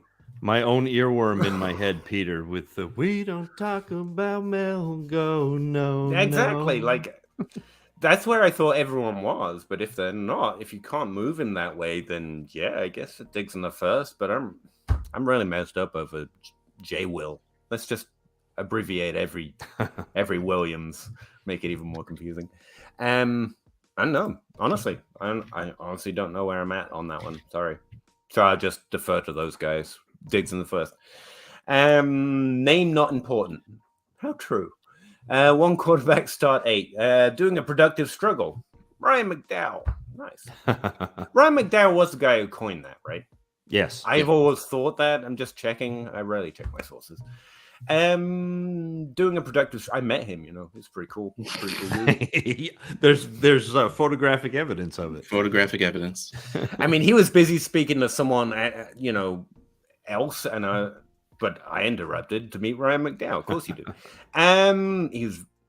Didn't last long. Doing a productive struggle with Higgins, Ayuk, Juju, Judy, Bell, Pitts, and 523 first. Well, I would say you are productive, struggling your little hiney off right there as my building blocks. Honestly, you're not uncompetitive this year. That's about perfect. Good job. That's Start this is 8 where, might be a little uncompetitive. Yeah, I mean, Judy's got. Yeah, you're not wrong. But you got. I love it. I love that group of players. But start 8, yeah. Things can go right, and your team can be great next year before the 23 draft. So between Juju, Higgins, and Pitts, you've got 3 potential top 12. Ayuk's top 24. Juju, 20. Yeah, you're good. You're definitely doing a good job. I'm standing by that. Only have Cousins and Tua as QBs. Tua's got upside as well, man. I don't know. I think you're good. I think your problem is you might be trying to trade away your first later because you'll finish mid. You'll be like playoff contention. I think that we are underselling Tua this year as a community. Yeah. Tua you don't think so? Is he going up? No. I'm agreeing. Yeah, okay. I like Tua a lot. Because I have him on most of my teams at this point. What I go back to is coming into the dynasty space in 2014, starting the podcast in 2015. Every time you have a team that's got a ton of weapons, the answer has invariably been you want the quarterback, Unless it's Zach Wilson. Yeah, well, we haven't yet to see that because he just got the weapons. Yeah. But yes, like that's always been the answer: is you want the quarterback with the weapons. It was that way with Mahomes. Sure. All of a sudden, you have Tua, who just got Tyreek Hill. He just got a pretty significantly offensive-minded head coach. He's got Waddle coming back. Like they have done some serious things. Chase Edmonds is there now. Like, this could be really fun with Tua. He's got a lot of weapons that he can get the ball out quickly, and that's what he does. He processes very quickly, is better when he gets the ball out quickly rather than has to sit there and move the pocket and hang in. And so this is a really fun team to me around Tua. So hang on, see how this works with those two quarterbacks. And if you want to next year in the draft, you got five shots at taking quarterbacks, or you can package and move up. But I wouldn't do anything yet. I would, especially if you're productive, struggling. I would not do anything yet, Mr. Important. Eric's plugging my projections, which I think is pretty nice of him. He absolutely should be. Everybody in the community uses your projections, your spreadsheets. No. Yeah, it's true. My projections are actually crowded. I'm using Tanho's method. I actually backtrack stats. I'm taking 3 different sources of ADP and projecting points per game based on that, which is what Tanho at DLF invented, called wisdom of the crowd projections. But I'm a degenerate and I like spreadsheets, so I actually backtrack the stats that should result if they hit those points per game thresholds based on what they've previously done.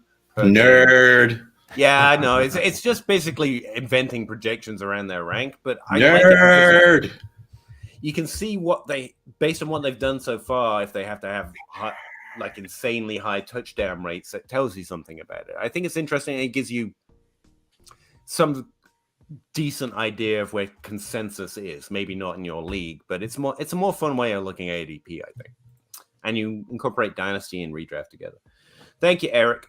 Scott McCoy, 12th team. I have 423 first: Dak, Higgins, AJ Brown, CD, Terry McLaurin, Mark Andrews, Barkley. Just throw that one in at the end, why don't you? And Penny, fine. Should I trade picks or trust the process? You are in a position to see how you feel by week 3. That's what I would say. Don't even work. Like, and if you by week 3 you're like, I got this, I actually get more interested in trading my pick, like secure it up. But you don't have to. If because you're in the best position. Well, and having the 24 firsts, I know. You can use those as your trade chips to make your team better this year, and then use the 23 first to make your team better next year, and then your team is just going to be a monster for years, Scott. Like, Scott, honestly, if you've built this team, I don't think maybe we should not answer it. You're doing a good job. Keep going. I don't want to mess this up. Well, you can tell that he's been listening to you for a while, Peter, because I do see Rashad Penny there on the end. And that was definitely a first round pick a couple of years ago. Yeah, I apologize.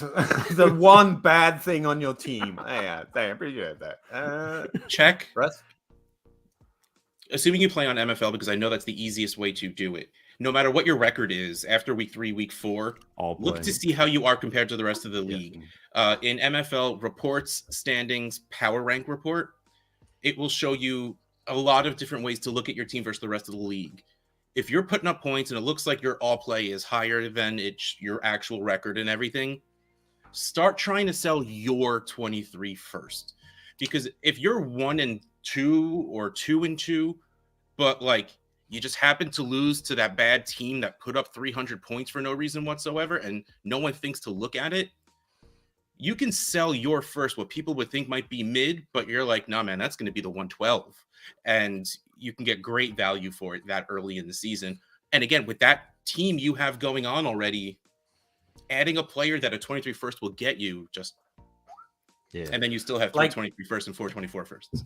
Like by week 3, CD isn't doing it. I really think he should, but he isn't doing it. And AJ Brown's struggling to come back from whatever injury, or the Philadelphia mesh isn't happening. Higgins is still doing good because no one's allowed to say bad things about Higgins. And Mark Andrews is still Mark Andrews, but you don't feel like it's not happening. You can literally just say, you actually can get more interested in trading Barkley away. And if not, this is a perfect position. Just hold pat. See where you are by week 3. Do what Russ said. Always. Thank you, Scott. Sean, 12-team Superflex. Akers and a mid-23 first for Breece Hall. He's worth Akers 1. The plus is too much, unfortunately. I don't mind the energy, but no. Zach's busy. Order 66, 12 teams to flex PPR. Start 11. There it is. Brees Hall or Pickens and a late 23 first. Brees Hall is worth 1. You're adding a plus, so take the other side. Pickens in the first, yes. Yep. Some players, like, it's good to draw some value lines occasionally, like where we value 23 picks, Zach says, is literally at Brees Hall. And I like that. I like the black and white, like I said. So I'm just taking that as a line. It's really helpful. It's like saying the highest value a player can have is 3 first-round picks. You don't have to hold to it, and it's not an exact measure of any one trade, but it gives you. I like to use it as like an over-under line to get a sense of where it should, quote unquote, be. I find them helpful, and that Brees Hall for a first is a really useful one, apparently. What else we got? BJ Lee, welcome back, my man. You have gelato tonight? That's a Zach question. No, I have not tonight, but it's happening. So tomorrow's my Friday. So Friday, it will be gelato. What the hell is gelato? Can anyone like? It's like ice cream without all the air. Grease Hall. Yeah, I don't understand what that is. Do you know my autocorrect wants to change Brees's name to Grease every time? That's Grease Hall is just He's slippery through the line of scrimmage. No, Zach. Just no. Eric, how likely are people to love drafting likely? I love that. I love drafting likely. After preseason game number 2. Yeah. So, Eric, you were here last week, and I've got it right here written down, but you can't read it. When people were asking who the players are that are still on your waivers that you should be adding, and Isaiah Likely was the first one that I mentioned as I was sitting there adding him to my rosters because he was still on waivers in a bunch of my leagues. Russ, I know that you saw me pick him up in several leagues we're in. Yes, people are going to be excited. I have many, many, many shares, mostly because of you. But yeah. Hopefully you got in early. I had him as my tight end too, and I was so fixated on talking about Trey McBride.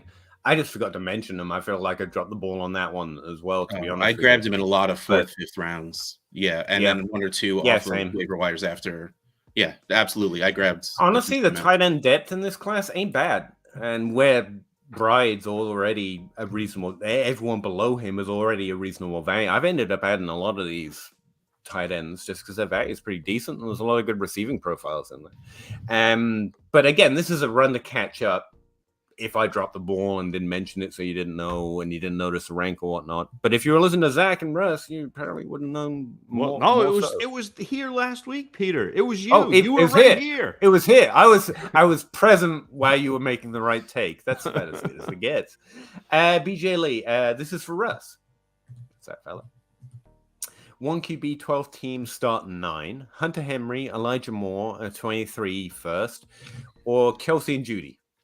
Oh, that's rough. 1 QB, 12 teams, start 9. Kelsey and Judy. Gonna be honest. Moore and Judy probably right now are pretty close. I love Elijah Moore. I think Judy has a better chance of increasing his value above what Moore has his chance to value to raise. And at start 9, give me Kelsey all day. And I love Judy. So I'm going to go with them. And especially in a 1 QB, 23 firsts aren't worth as much because of the amount of quarterbacks that are coming out. That's why Superflex 23 firsts are worth so much. So if that first is late, then it makes it even easier, Kelsey and Judy. I do love the youth of Moore in the first, but like, just because it's start 9 and because I still believe in Kelsey scoring as the tight end 1, Kelsey and Judy pretty easily. I can't answer that because it says this is for us. But I'm glad you guys didn't even try because I would have yelled. No, that's mine. I want to because to me it depends on your team.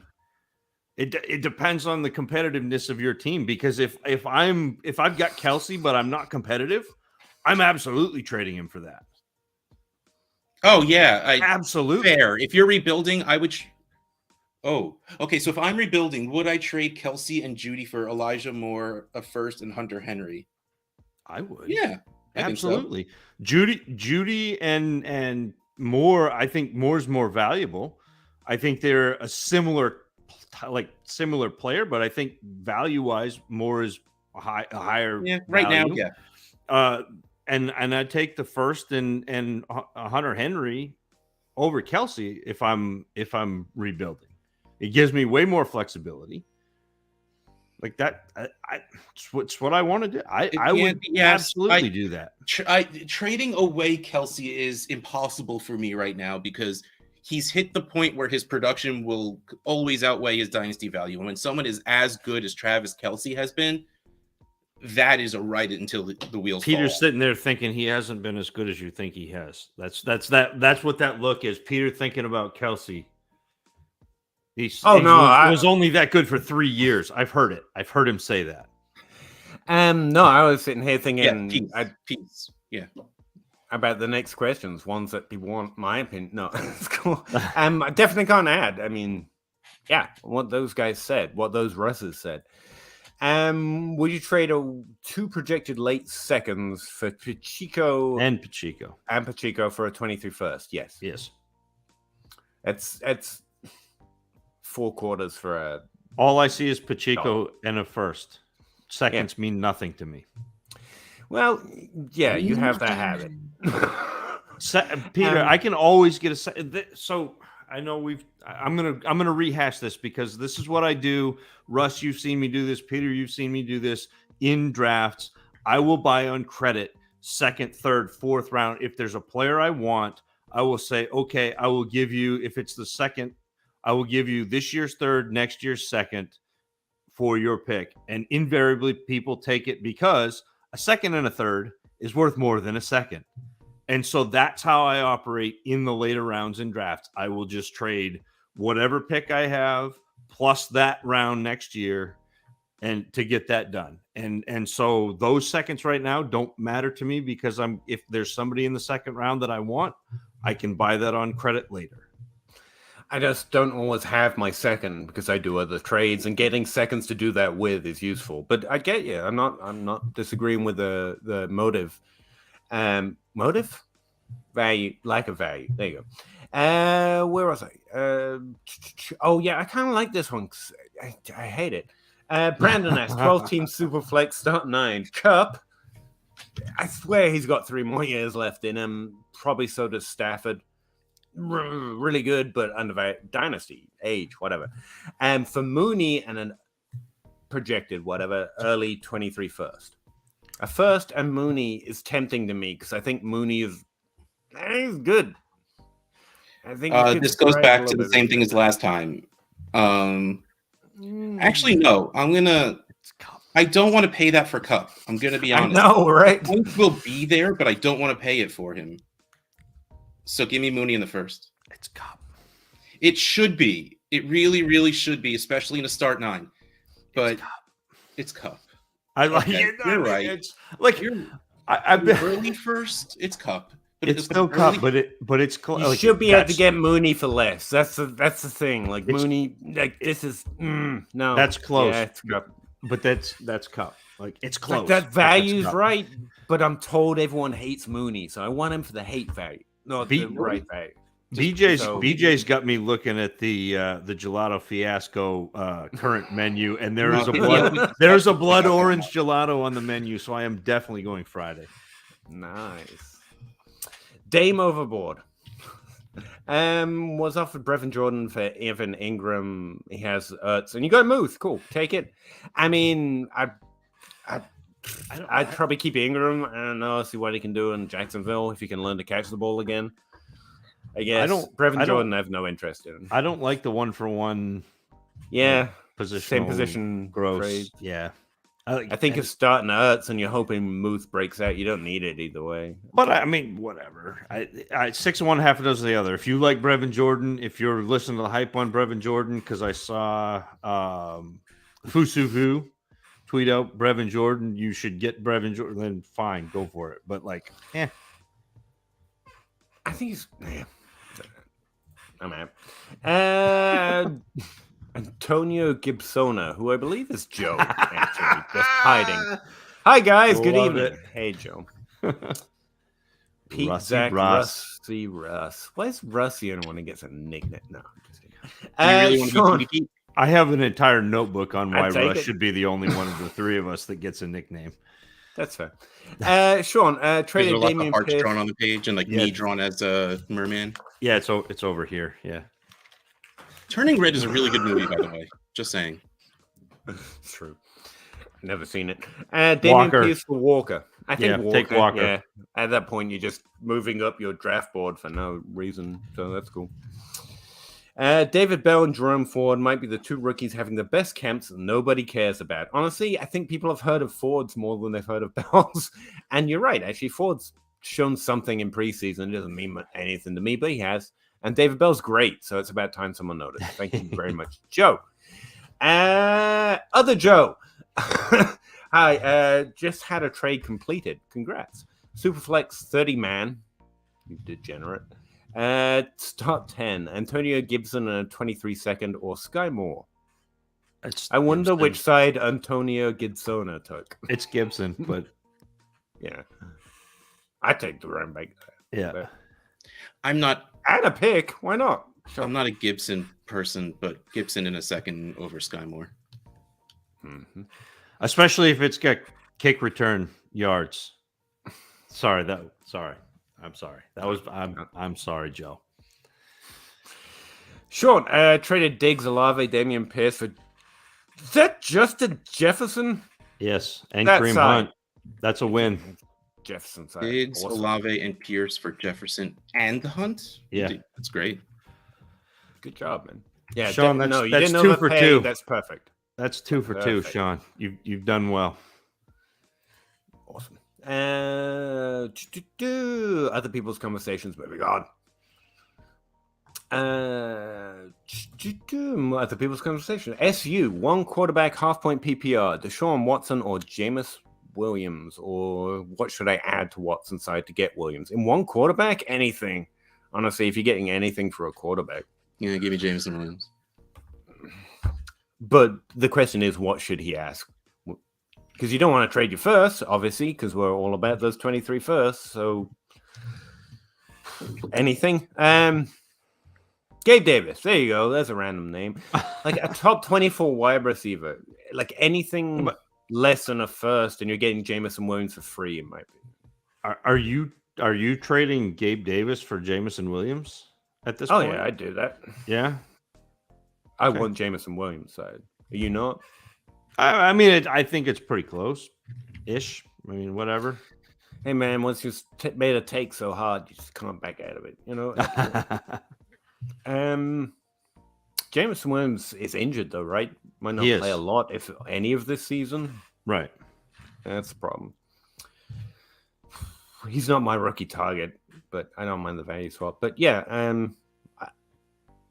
we can give other random examples, but that's the best I can do on a value estimate. I traded Elijah Mitchell for a 23-second for Goff and Pittman. How do you all feel about this trade? Love it. Yes. I don't know if it's Superflex or not.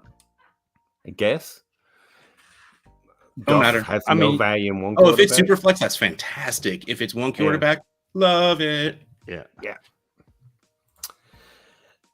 CXK, Dynasty 12-team, Superflex, PPR, start 10. Trade away Brian Brian Robinson, Robinson. another preseason hype candidate.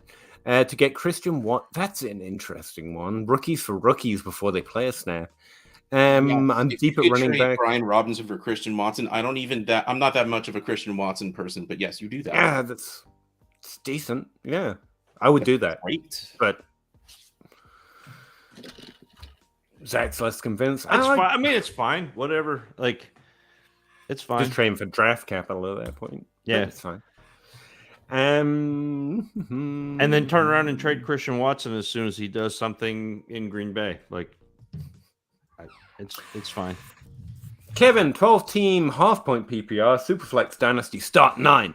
I don't know why I said it that way. Contender, give Jameis Williams. There's a lot of Jameis Williams trades rolling around these streets. And a 23 first. Get Swift. I like that. Yeah, I would do that. I would take Swift. Right? Yep. Yeah, Swift. I mean, The answer is yes. I'm not the Preferred? biggest fan of buying Swift, but Normally yes, I'm selling trade him, but if that's his value, I'm trading for him at that. Yeah. That seems he But does again- have the possibility is there for him to be a top 3-5 running back. And top 12 at least. with that price, it's worth it. Yeah. He didn't enjoy saying it, but he admitted it. Mr. Scampers, what is happening? We don't know. that's a good question. Let us know. I offered a 23 mid-late first for Pickens and was turned down. Wow. Wow. Wow on both of those actions. And to be honest, but yeah, sure. I may have to start shopping all my Pickens. Apparently. I got a lot of George Pickens, but if I can get, 23 first, maybe I'm in that market. Maybe. Costi, 12 teams who flex on rookie picks, by the way. I don't. Sorry. Grind for gold. What will be the best running back to buy with a 23 second and a running back with a 23 third? So running back and a third for. Wait. A running back for this depth value. Second. JD McKissick for the third. That's a good one. What will be the best RB to buy with a 23 second and an RB with a 23 third? So we're Miles going Sanders? cheap running backs. Jamal Williams. Yeah. I was going to say Jamal Williams for the third, maybe even the second. Yep. Hold on, Let's see. I've got Barkley, Kamara. None of those are near that value. Dobbins, Clyde Edwards-Helaire for the second. Can you still get CEH for a second? I would do that. probably, and I would be good with that. Ramondre Williams, Stevenson is a good Ramondre one. or Damian Harris, whichever one you like. Yep. And then Ramondre Stevenson. That's literally the order of my value running backs. James Robinson is a good one to be thinking about. Like, he's again back at practice doing things. James Robinson. Rashad already. Penny. Since what's his name's hurt? Yeah. Yep. Kenneth Walker. Walker. There you go. Yep. I've got Khalil Herbert and then David Montgomery, but I think that's gone back above the price here. So I'm going to say in order of value, it's Clyde Edwards-Helaire, then Jamal Williams, Ramondre Stevenson, remembering he's a top 24 running back, and then maybe Khalil Herbert. You know what's a really interesting one to me is Darrell Henderson. Yeah. Rashad I have him White. in a lot of places just in case. Rashad White's an interesting one too. Yep. Yeah. That's the He had thing a about one- running he had back. a- There are lots of decent second values, and Zamir make White, an order list. now that go for it. Kenyon Drake was or might be cut, whatever. He is cut. He is. Yeah. He is. He is I've definitely heard that cut. a lot. I've never been in on Zamir White. I don't get it necessarily, but I've heard his name a lot. I get that Well, he's probably gonna get some volume. Value's gonna It's a really interesting. So McDaniels is there from New England, and the one thing I can tell you about what McDaniels does is I have no idea what Josh McDaniels does. And He so drafts like Tim Tebow, that's what he does. well, like the first preseason game where he left Josh Jacobs in forever. He's like in with the fourth string team. And everyone was like, well, Josh Jacobs is dust. And then the next week they cut Kenyon Drake. So like maybe Zamir White is a thing. I don't know. He definitely is a between the tackles guy. Yeah. But- we just throw a whole bunch of names at you. Hopefully, if you just cut and paste, you actually get a more definite list. But those are the running backs I'm honestly interested in around those values. Honestly, my move mostly at running back outside of like throwing thirds and seconds for those guys is to package and trade up because I'm looking for upside at specific, especially at running back. But value increases are a thing. Zamir White's a good name for that reason. Jared. Hey, Jay. 12 team super flex. I traded ETN. I hope he's not inside. I traded ETN a 24 first and a 23 second for. I appreciate this. Everyone, check out this alliteration here to help me out. I appreciate these little dashes. For Lance and a 23 third. Lance is my QB2, which is actually a pretty good situation to be in my opinion. Instead of Trubisky, Jimmy G. Thoughts? That I like in a super flex. A first, an ETN. Yeah, in a super flex, Especially I think that's 24 play. first. Yeah, push that back and just go for it, man. And the cool thing is, Lance may be your QB1 at your QB2, and if he isn't, fine. Like he's still your QB2. I think this, especially it's a 24 first, so you even like just maybe get away from that value class that everyone loves so much. Yeah, I like that move. Yeah. Grind for gold. I would like to. What would you add to Mariota to get up to Brady? Whatever you value Brady at. That's I Tom love Brady's Mariota, value. but he's not going to carry value in a trade for Brady. It's just the honest truth. Yeah, you're probably trying to eke your league mate a little too hard there. But I mean, if Mariota in a second, sure, it's worth a shot. It's a Brady away. Joe's just talking to us, and I'm reading them, Joe. I'm doing my thing. Wait, was Even that sarcastic? Good to give up on a season, or was that guy serious? A person serious? Let me go. Okay. Yes, Rush is correct by week 4. We said 3, but I'll take it. Well, that's by week 4. The right 3 answer, but by week 4. We do 3 so we can be the week earlier. Right. Even Rich Harbour says weeks 1 to 4. Even the guy who knows what he's talking about. Rebar. Wow. You talked to the man, Lord didn't you? Reeves. I watched him take you by the shoulder and walk you off. Rebar. Sorry. Yeah. We've argued plenty all season. Wow, good information on when to give up on a season. I had been waiting till week 8. Again, if you're doing well, it's hard. You can permeate that membrane, but honestly, you have a pretty good idea by week 3, 4.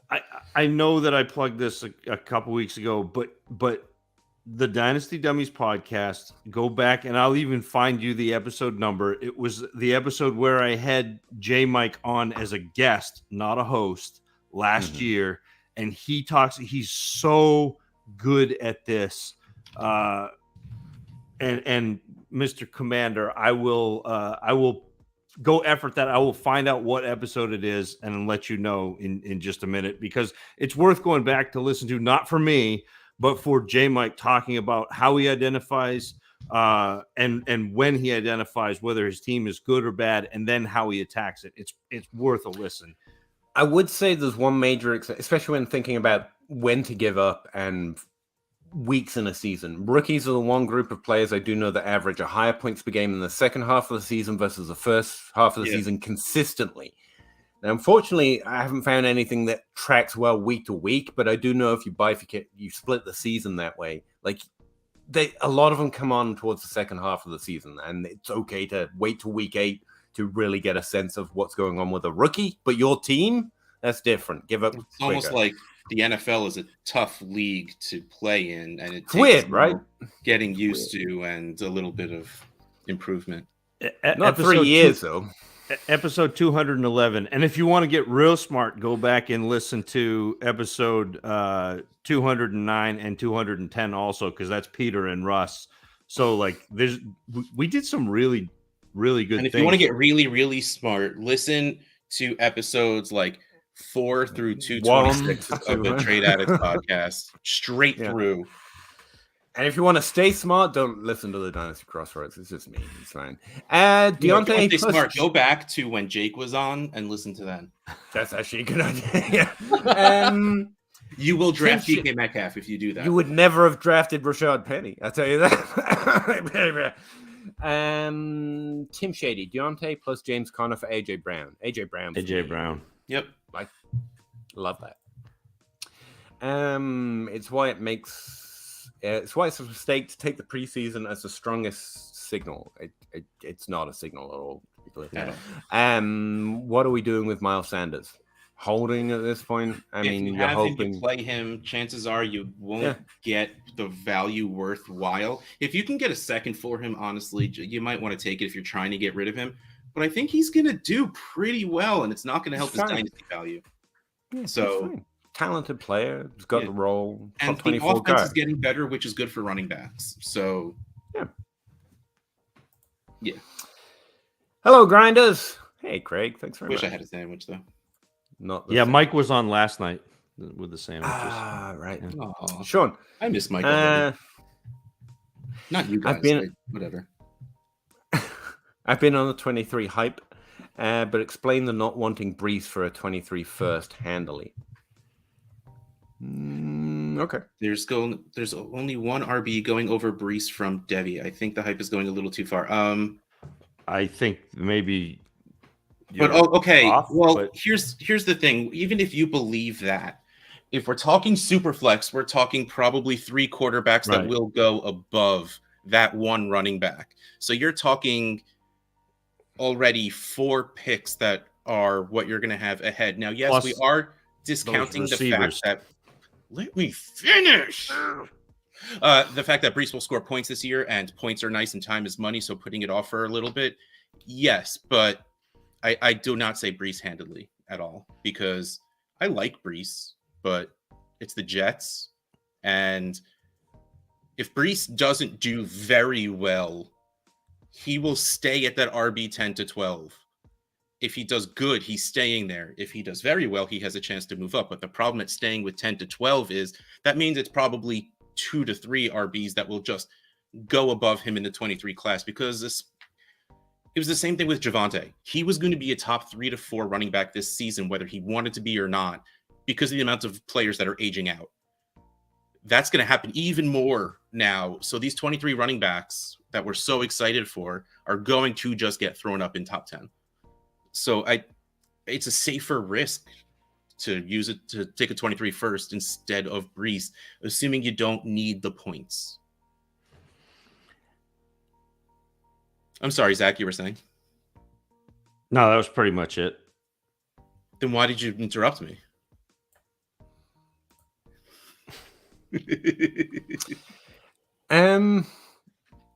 Yeah, that. Why not handily? Because it's fairly even for me. If I want a top 12 running back, I want someone with more upside than Brees, and I haven't seen him play yet. I think he's really good. So I want to go to Barkley, or I want to go to CMC, or maybe even Najee, depending on how the owner of my league feels. But below him in Superflex right now is also that same upside for less. Dalvin Cook's drafted below him right now by consensus. So's Nick Chubb, so's Joe Mixon. Travis Etienne, if you want to go deep enough. Aaron Jones at running back, it's just I err on caution. I err on the side of caution. It all depends on the trade, and what we said was, if you're winning, I get it. Right? Like if you're a strong contender, I get going for that young running back, but that's a really specific situation. You've got the value, doesn't hurt to move the value, and you are really in contention for the top 3, then yeah, sure. It's hard to be handily for something that's win now in Dynasty. Outside of in a neutral situation, anyway. It's the best I got.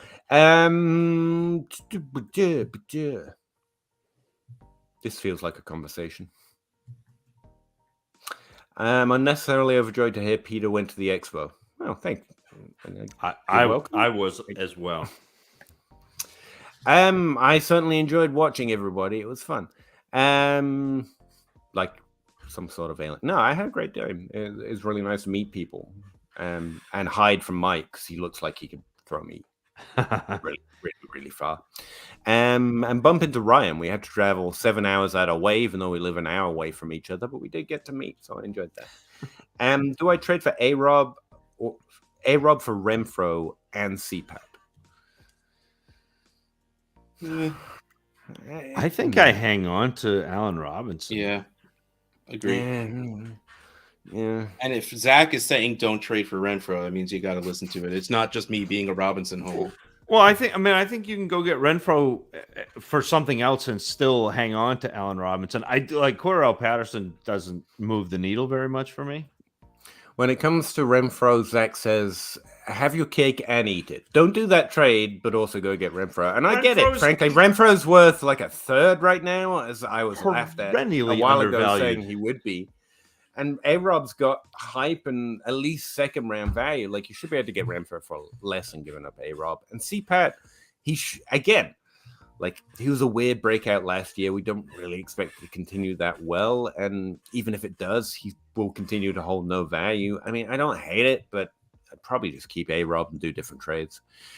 Do you guys think the Bengals can re-sign Burrow, Chase, and Higgins? I think they're going to move whatever they need to move to do it. At least for Burrow and Chase.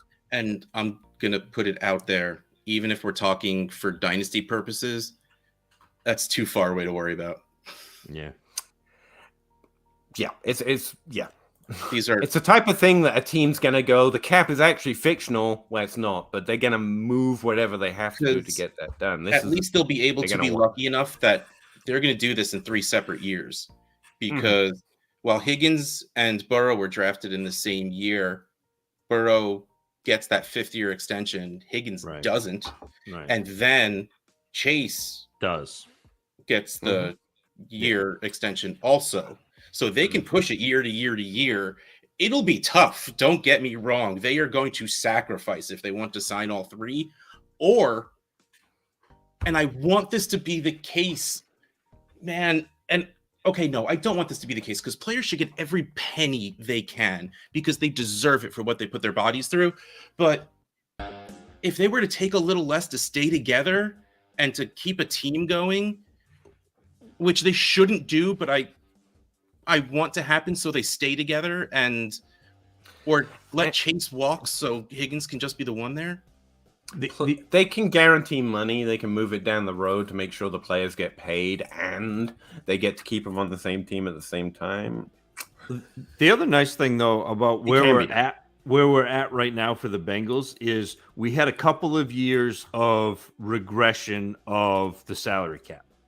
Right after years and years and years and years of it getting bigger and bigger and bigger, we had COVID, we had the salary cap regressed. It's going to explode, and it's going to explode at a point in time which is really good for the Bengals. To be fair, I wouldn't be surprised to see one of them, Higgins, probably leave the team, or even Chase. I mean, we have seen more big wide receiver names traded recently, and that's probably going to increase. But like, I think Russ's first reaction was the one, like, you don't have to worry about it yet. Absolutely. I do like the fact you're trying to see in advance, so keep it in mind, but you don't have to react to it, maybe. What, did you just skip past Real Big Fish? Because I still can't explain how happy this makes me. If you don't know what's going on, go listen to this week's Trade Addicts that I put out today. It just makes me so happy. Real Big Fish is a good band. Yeah. And I was listening to that podcast today. I don't know why I don't get the reference yet. Anyway, Zach, how much do you think? Not yet. I was halfway through when I got home. Towards the end. How much do you charge your pre-draft rookie ranks this change? I remember you being high on your other podcast on Pickens. That's why I got some decent exposure to him. The answer is not much, because they all got draft capital. Like, everybody got top 3 round draft capital, which is what I'm looking for with those receivers. And most of them got 1st round draft capital. So my rankings didn't really change very much from pre-draft to post-draft, which was nice. I mean, sometimes it does. Sometimes you have, say, Kelvin Harmon as your wide receiver 3, and then all of a sudden he gets drafted in the 6th round, and then Kelvin Harmon doesn't exist anymore. Like, but this year it was nice where, you know, Pickens got draft capital, and Burks got draft capital, and London got draft capital, and even David Bell got 3rd round. It all happened where it didn't really affect my rankings very much. The game becomes, Alexander, for me, when that happens, figuring out where the market is valuing guys so I can get in just ahead. So I'm not paying. So I'm not having to draft Pickens with my 3rd overall pick. Mm-hmm. I can sneak in and get Pickens with my 7th overall. With, you know, trade back or trade up to the 7th and get Pickens with that pick based on the market. So that becomes the game rather than changing my rankings. Who's going to be the Washington running back 1? It's Antonio Gibson. J.D. McKissick RB1, but it's really Gibson is going to get the carries. Yes, Gibson will be fine. J.D. McKissick will be fantastic with Carson Wentz, though. Like that's going to happen. That's going to be a thing. J.D. McKissick RB1 will happen again. I still have James White ranked, by the way. He retired. He did. Speaking of J.D. McKissick, should I trade Michael Thomas? Put that on me. For Ayuk and a 23 4th, 5th, and 2nd and a 4th and a 5th. I mean, don't take the picks. That feels like it's just gonna But yes, MT for Ayuk is equal, probably. I would take Ayuk's side because he's probably going to play more this year and have a better chance to change his stars. You're really worried about Thomas not playing, huh? A little bit, yeah. And age, like he has to be top 12 to get his value back. Well, yeah, no, I don't think his value comes back ever. But that's like I'll take it for less, but I'll take the upside of the youth. And the guy I really think could be top 24 again this year. Chad Booth, I traded Elijah Mitchell, so 23 second and a 23 second for Goff and Pittman. I think we talked about We did that one. We liked it. Zach liked it a lot, if I remember right. That's my favorite Zach cover song. I think that's we don't talk about Melgo, though. Sorry, Russ. I don't mean to. No. I also loved that, so it's fun. 10-man Superflex, something nice about you. 5 tight end premium. Is it smart to move Pitts for Lance and a pick if the opportunity is there? 10 team. 10. Yeah.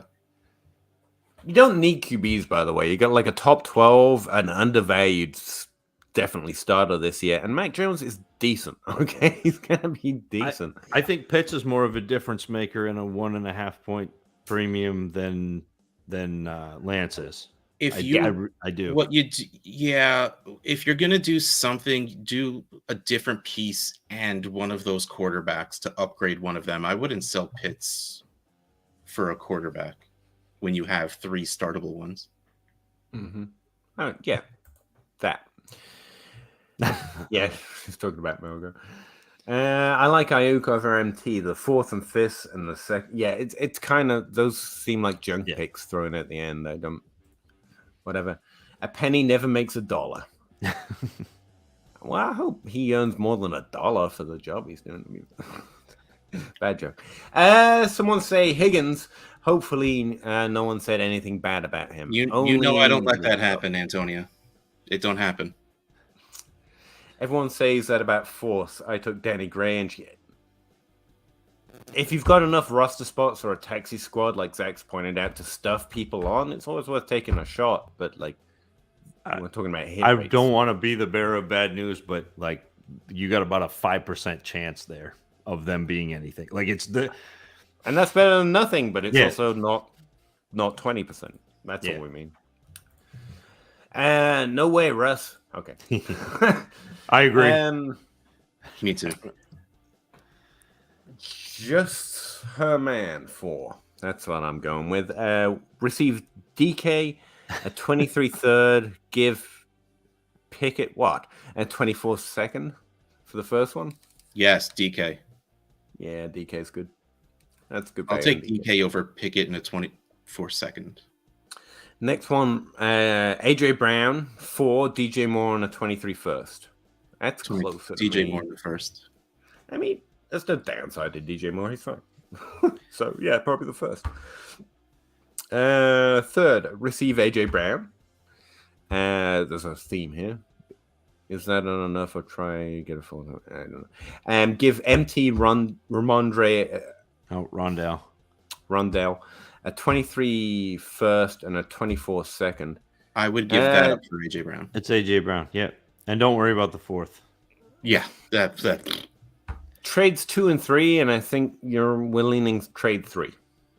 There you go. Yeah, I think all of those are okay. They're okay. Sherman 4. Just her man. I'm going with just her man, and that's what I'm sticking with. I like Shakir, but how many years do 3rd and 4th? I mean, it happens every year, actually, that someone from, I'm not getting into the undrafted free agent conversation matters. Yeah.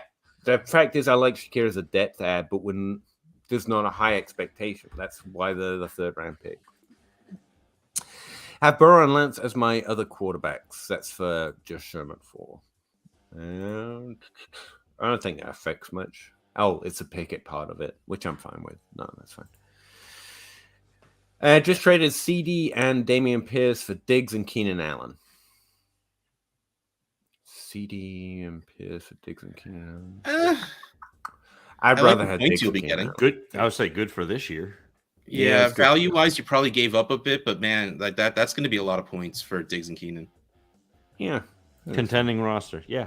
It's a situational based thing. What do you... The issue? Well, the issue is going to be next year when they're not worth anything, and CD still is, yeah. But yeah, I do. It's the thing. I really like CD. He's my top breakout candidate this year at all positions, but he's well valued, and you're kind of getting it this year. And you're a contending roster. You said it. So, yeah, that's kind of a move you can make. Just know that's what you're doing. You really got to mean that. I'm trying this year, and like I said, that trade probably still exists in week 3. By the way, probably. Yeah. So, like, there's no pressure to do it right now. What do you think of the wide receiver depth chart will look like in week 1 for the Falcons and Titans? Both have highly drafted rookies that might not start in the beginning. They'll start. They just might not be crushing it. I'm not seeing a lot. That's the thing. Like, people forget. Terrace Marshall? Yeah, I can use his proper name there. He got targets. Interestingly, early, he was like a 20% target share for the first few weeks there, and I said it's looking like I'm wrong, but I'm sticking by my guns. So it's really hard to read them. Rookies are the exception to the week 3-4 rule, I would say. As far as the Falcons, I mean, a little help here. I don't know. It's Robert Woods, wide receiver 1. That's all I'm saying. I didn't laugh. No, I think, look, Burks is going to be fine. London's going to be fine. They're going to play. They're going to catch balls. They're going to be the de facto wide receiver 1 on their team by the end of the year. And that's really what we're worried about. Like, I think London's going to be, I hope London's going to be fine, but I'm expecting like 600 yards coming on more towards the second half. There's a lot to pick up, especially the role he has to pick up. And Pitts should probably lead that charge. Oh, yeah. But Pitts is a tight end. Yeah. And Brian Edwards is not a thing. Like, those are the only 2 receivers you want on the team, or the only 2 receivers I want on the team.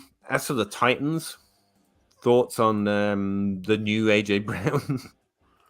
I think he'll be fine. Like, I really do. I know that we're worried about preseason. We're worried about all this stuff that doesn't matter.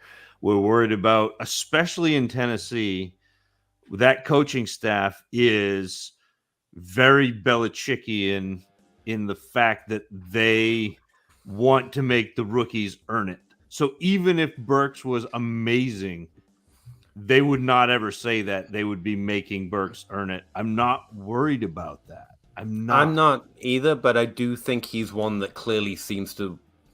He's described by people who know about tape as someone who has more to pick up to elevate to the NFL level. I think you said similar things. He might be more raw. Yeah, he is, but yes. Yeah. So week 1, if Robert Woods is healthy, he might be the wide receiver 1 to start. But, like, I'm not into it. Like, I'd rather just wait and see what the season brings. I think Derrick Henry's going to get his volume this year, you know? That's fair. But I think Burks slides into the AJ Brown role really well. I think what Burks did well is what AJ Brown did well, and they did a good job utilizing him from the slot as a big slot, getting the ball in his hands and letting him create after the catch, which is exactly what they need to do with Burks, which is exactly what Burks can do. Using players to do what they do well is a pretty good idea. I think it's going to work out. It's wild. And I think Austin Hooper is undervalued. I'm not so much interested in the depth of these wide receivers. Yeah, I mean, they're not depth charts that I'm going to take shots on outside of those players. They're just not. Like, Robert Woods is kind of interesting as maybe value increase early, but I mean, you know. All right, it's time for us to go to sleep now. Yes, sir. So I will talk to you fellas and all you wonderful people later. Bye, Good Russ. night, Russ. Gonna stick with it a little while longer if that's okay with you, Zach. Great show, guys. Really enjoying it. Russ didn't get to hear that. You see, that's what you miss if you leave. Thanks very much, our commander. I can't draft a wide receiver to save my life in one league. You got to get in. Got to get in. Got to get early. There are some available every year. Yeah, I think we do know it's Gibson, but I've been wrong before. Running back is not exactly my strongest suit, but I don't. He's fine. I think it's going to be more of a committee, if anything. And we both spoke about Robinson in the pre-draft as being forgotten. I mean, he can take a workload, and he's pretty good in Alabama, and people just didn't seem to care. Yeah, I think he was my running back.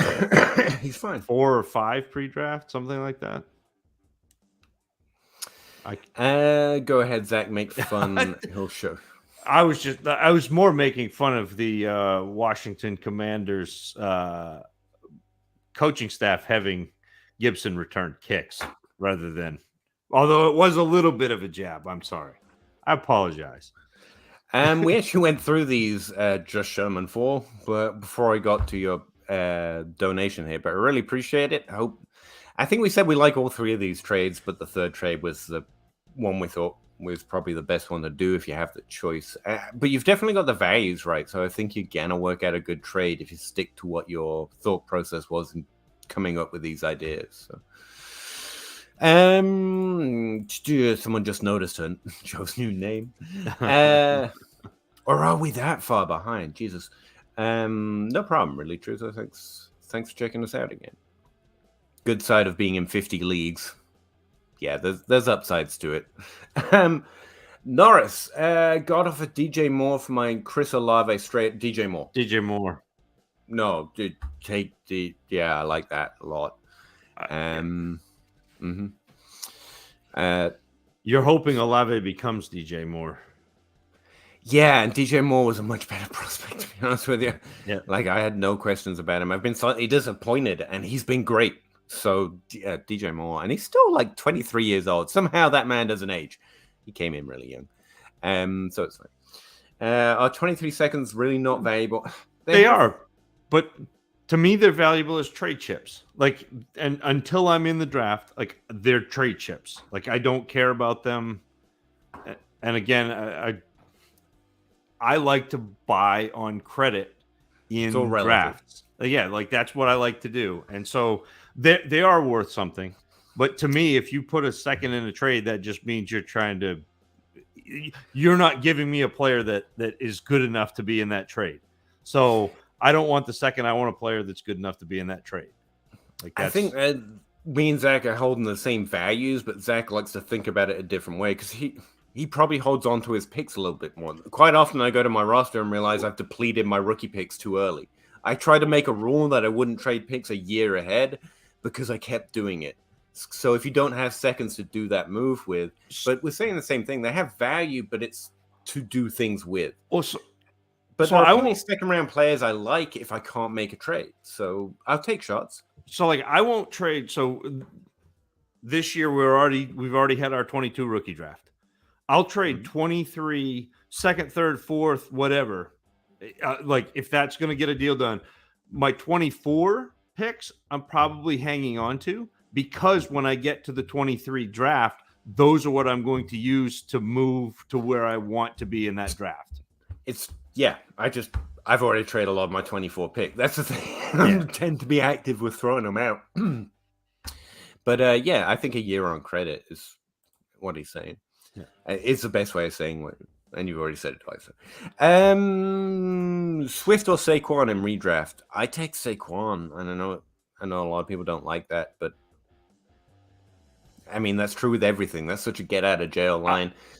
Saquon's got the higher workload upside because he can do it both in the rushing game and in the receiving game. I think Swift's much more of a receiver, while talented, and he can get in the top 12 that way. Barkley can get in the top 1 with his level of workload, even on a bad team. And he's physically gifted like no other, I am told. I have no way of verifying that, but that is what I am told, so I'll just roll it in there. Alec, what sites do you play on? I don't think he. Alec is asking Joe here, but Yeah. I play exclusively right now on MFL, and I resent people when they try to move it to Sleeper. Not really. Like, I've got no problem with Sleeper. It's just not my preferred UI. I don't know where anything is, and it took me long enough to learn MFL. I like things, despite the complicated nature of MFL, I like that you can do that power rank thing. And once you learn where things are, there's a lot of interesting things on there. But it's from the 1980s. I get it. Yeah, I think they're playing FFPC, but yeah. FFPC is a good one, too. I've just never stumped up for the buy-in, to be honest. Their leagues never fall. That's a good point. In someone else's conversation right now, so we're just gonna move right the hell along. Stop eavesdropping. You guys convinced me. I traded away Brees Hall for a 23 first. Akers and Bell. Absolutely. Come on, man. That's awesome. That's a win. I'm actually not even worried about that. And then I would cascade that and trade Akers and try to get somebody that I like, maybe pair my second and Akers and try to move up the running back ranks that way. That's what I would do there. But you got me excited, Sean. That was a good trade. Fox Valley Wrestling. No, that's a really good trade in my book. Fox Valley Wrestling. Hey guys, thanks for your advice. You rock. Thank you. What do you think of sending a probable? I appreciate the air quotes there. Late 23 first and a second for early first in an unnamed year. Would it cost more to move up to in the actual 20? Yeah, it would. Yeah, you might be getting a value by taking the risk of predicting it. There is potential in that. I tend not to, just because the NFL is pretty unpredictable. Yeah, and I think that's the thing is depends on your tolerance for risk, because that has potential to blow up at you. You may have paid a second to move down in the draft at that point. I mean, it's possible, but then anyone who can look at two different rosters can make a pretty good estimation. We all know we all play fantasy, and you're watching this show, so you probably play it way too much. So you can probably make a pretty good estimation that you're not going to trade for a lower pick. But just make sure you're hyper sensitive. Like, if you're not sure, it's probably just rank it as a mid-team. That tends to be where I value 23 picks just as mid. But it can be really clear. If you look at my Trade Addicts league roster right now, you're like, oh yeah, that's a top 3 pick. And I would not discredit that from that prediction. Like, there's no chance it's not a top 5 at least. So it's roster specific, and you can probably make a pretty good estimation. I shade on the side of caution with it. Especially because I'm so often talking about value in the abstract, I don't know why I'm doing the hand motions. Robert Holland, Marshall is free. Why not have him right now? Yeah, I'm Team Marshall all of a sudden because I don't think it's going to happen still, but he's basically free. Roster spots have a cost. Yeah, but if I've got to make a draft pick and there's no one else, which is about where he's going right now, he may as well fill it till I find someone. I'd rather have a running back. I'd rather have a running back because I think there's more of a chance that a running back gets a usable week than Marshall, who is clogging my roster. That's just how I would play it. But I understand the sentiment that he's free. No, I got you. But I don't think he's in the air. He's outside of where I'm my favorite. Like, he's around 20 right now by consensus. Like, I'm picking a lot of running backs between like rounds 12 even all the way to 5th, all the way to 20. So I normally got my running backs, but Zach's not wrong as a Zach's not wrong. Never is. But if you're looking for wide receiver upside, honestly, there's no cheaper value, to be fair. Well, no, it's good. Even Rondell Moore is, I think. What about that 1 week of Sammy Watkins, Peter? Wouldn't you rather have that? Yeah. Yeah, it's very Sammy Watkins still going down that thing. Green Bay, baby. Just Sherman 4. Didn't mean to post that twice. It's absolutely no problem. I don't mean to stutter and get words wrong and read trades incorrectly all the time. Like, you're good. I made more mistakes in the last 5 minutes. And that's not a mistake. It's fine.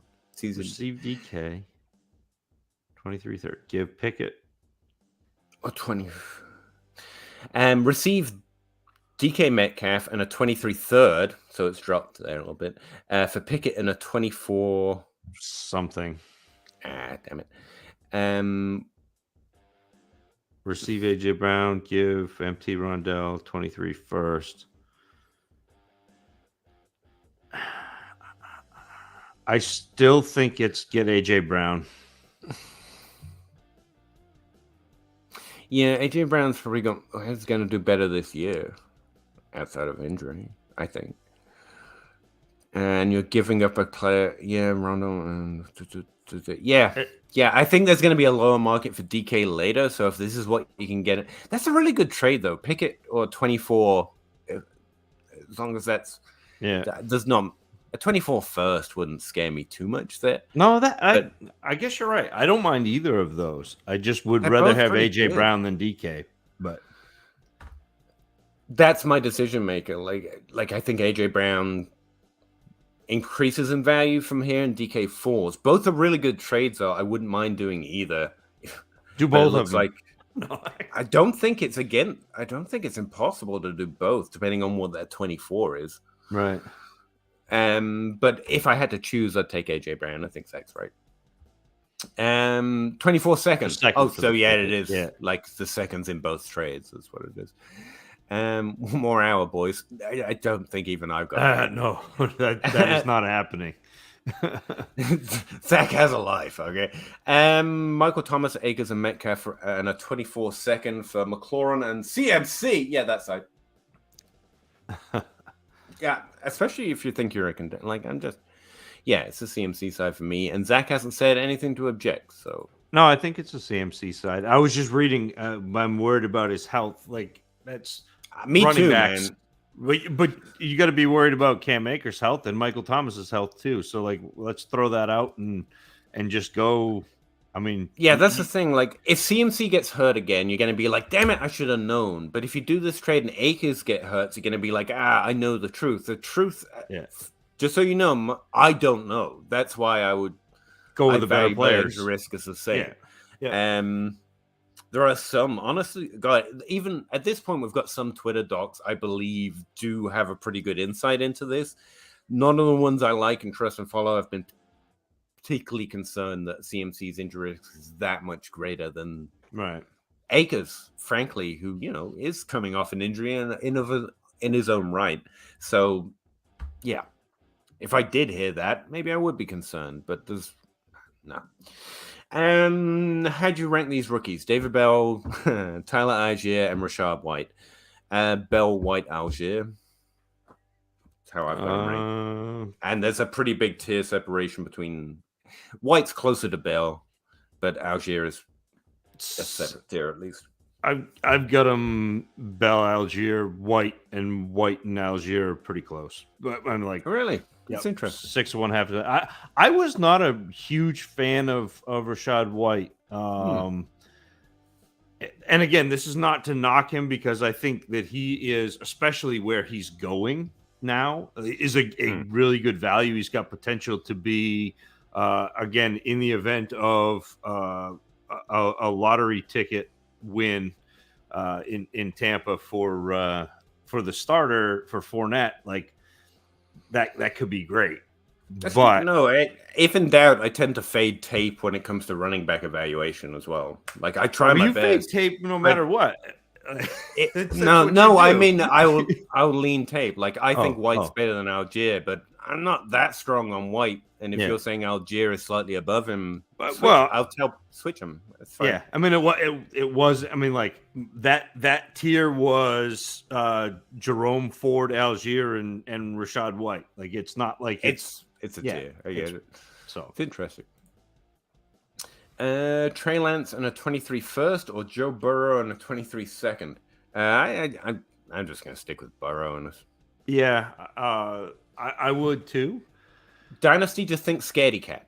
Here I am. I'm just going to err on the side of caution. Lance might have Burrow upside. and the Yeah. first is nice, but I know Joe Burrow has real Burrow upside. Burrow upside. Yeah. He Um, does.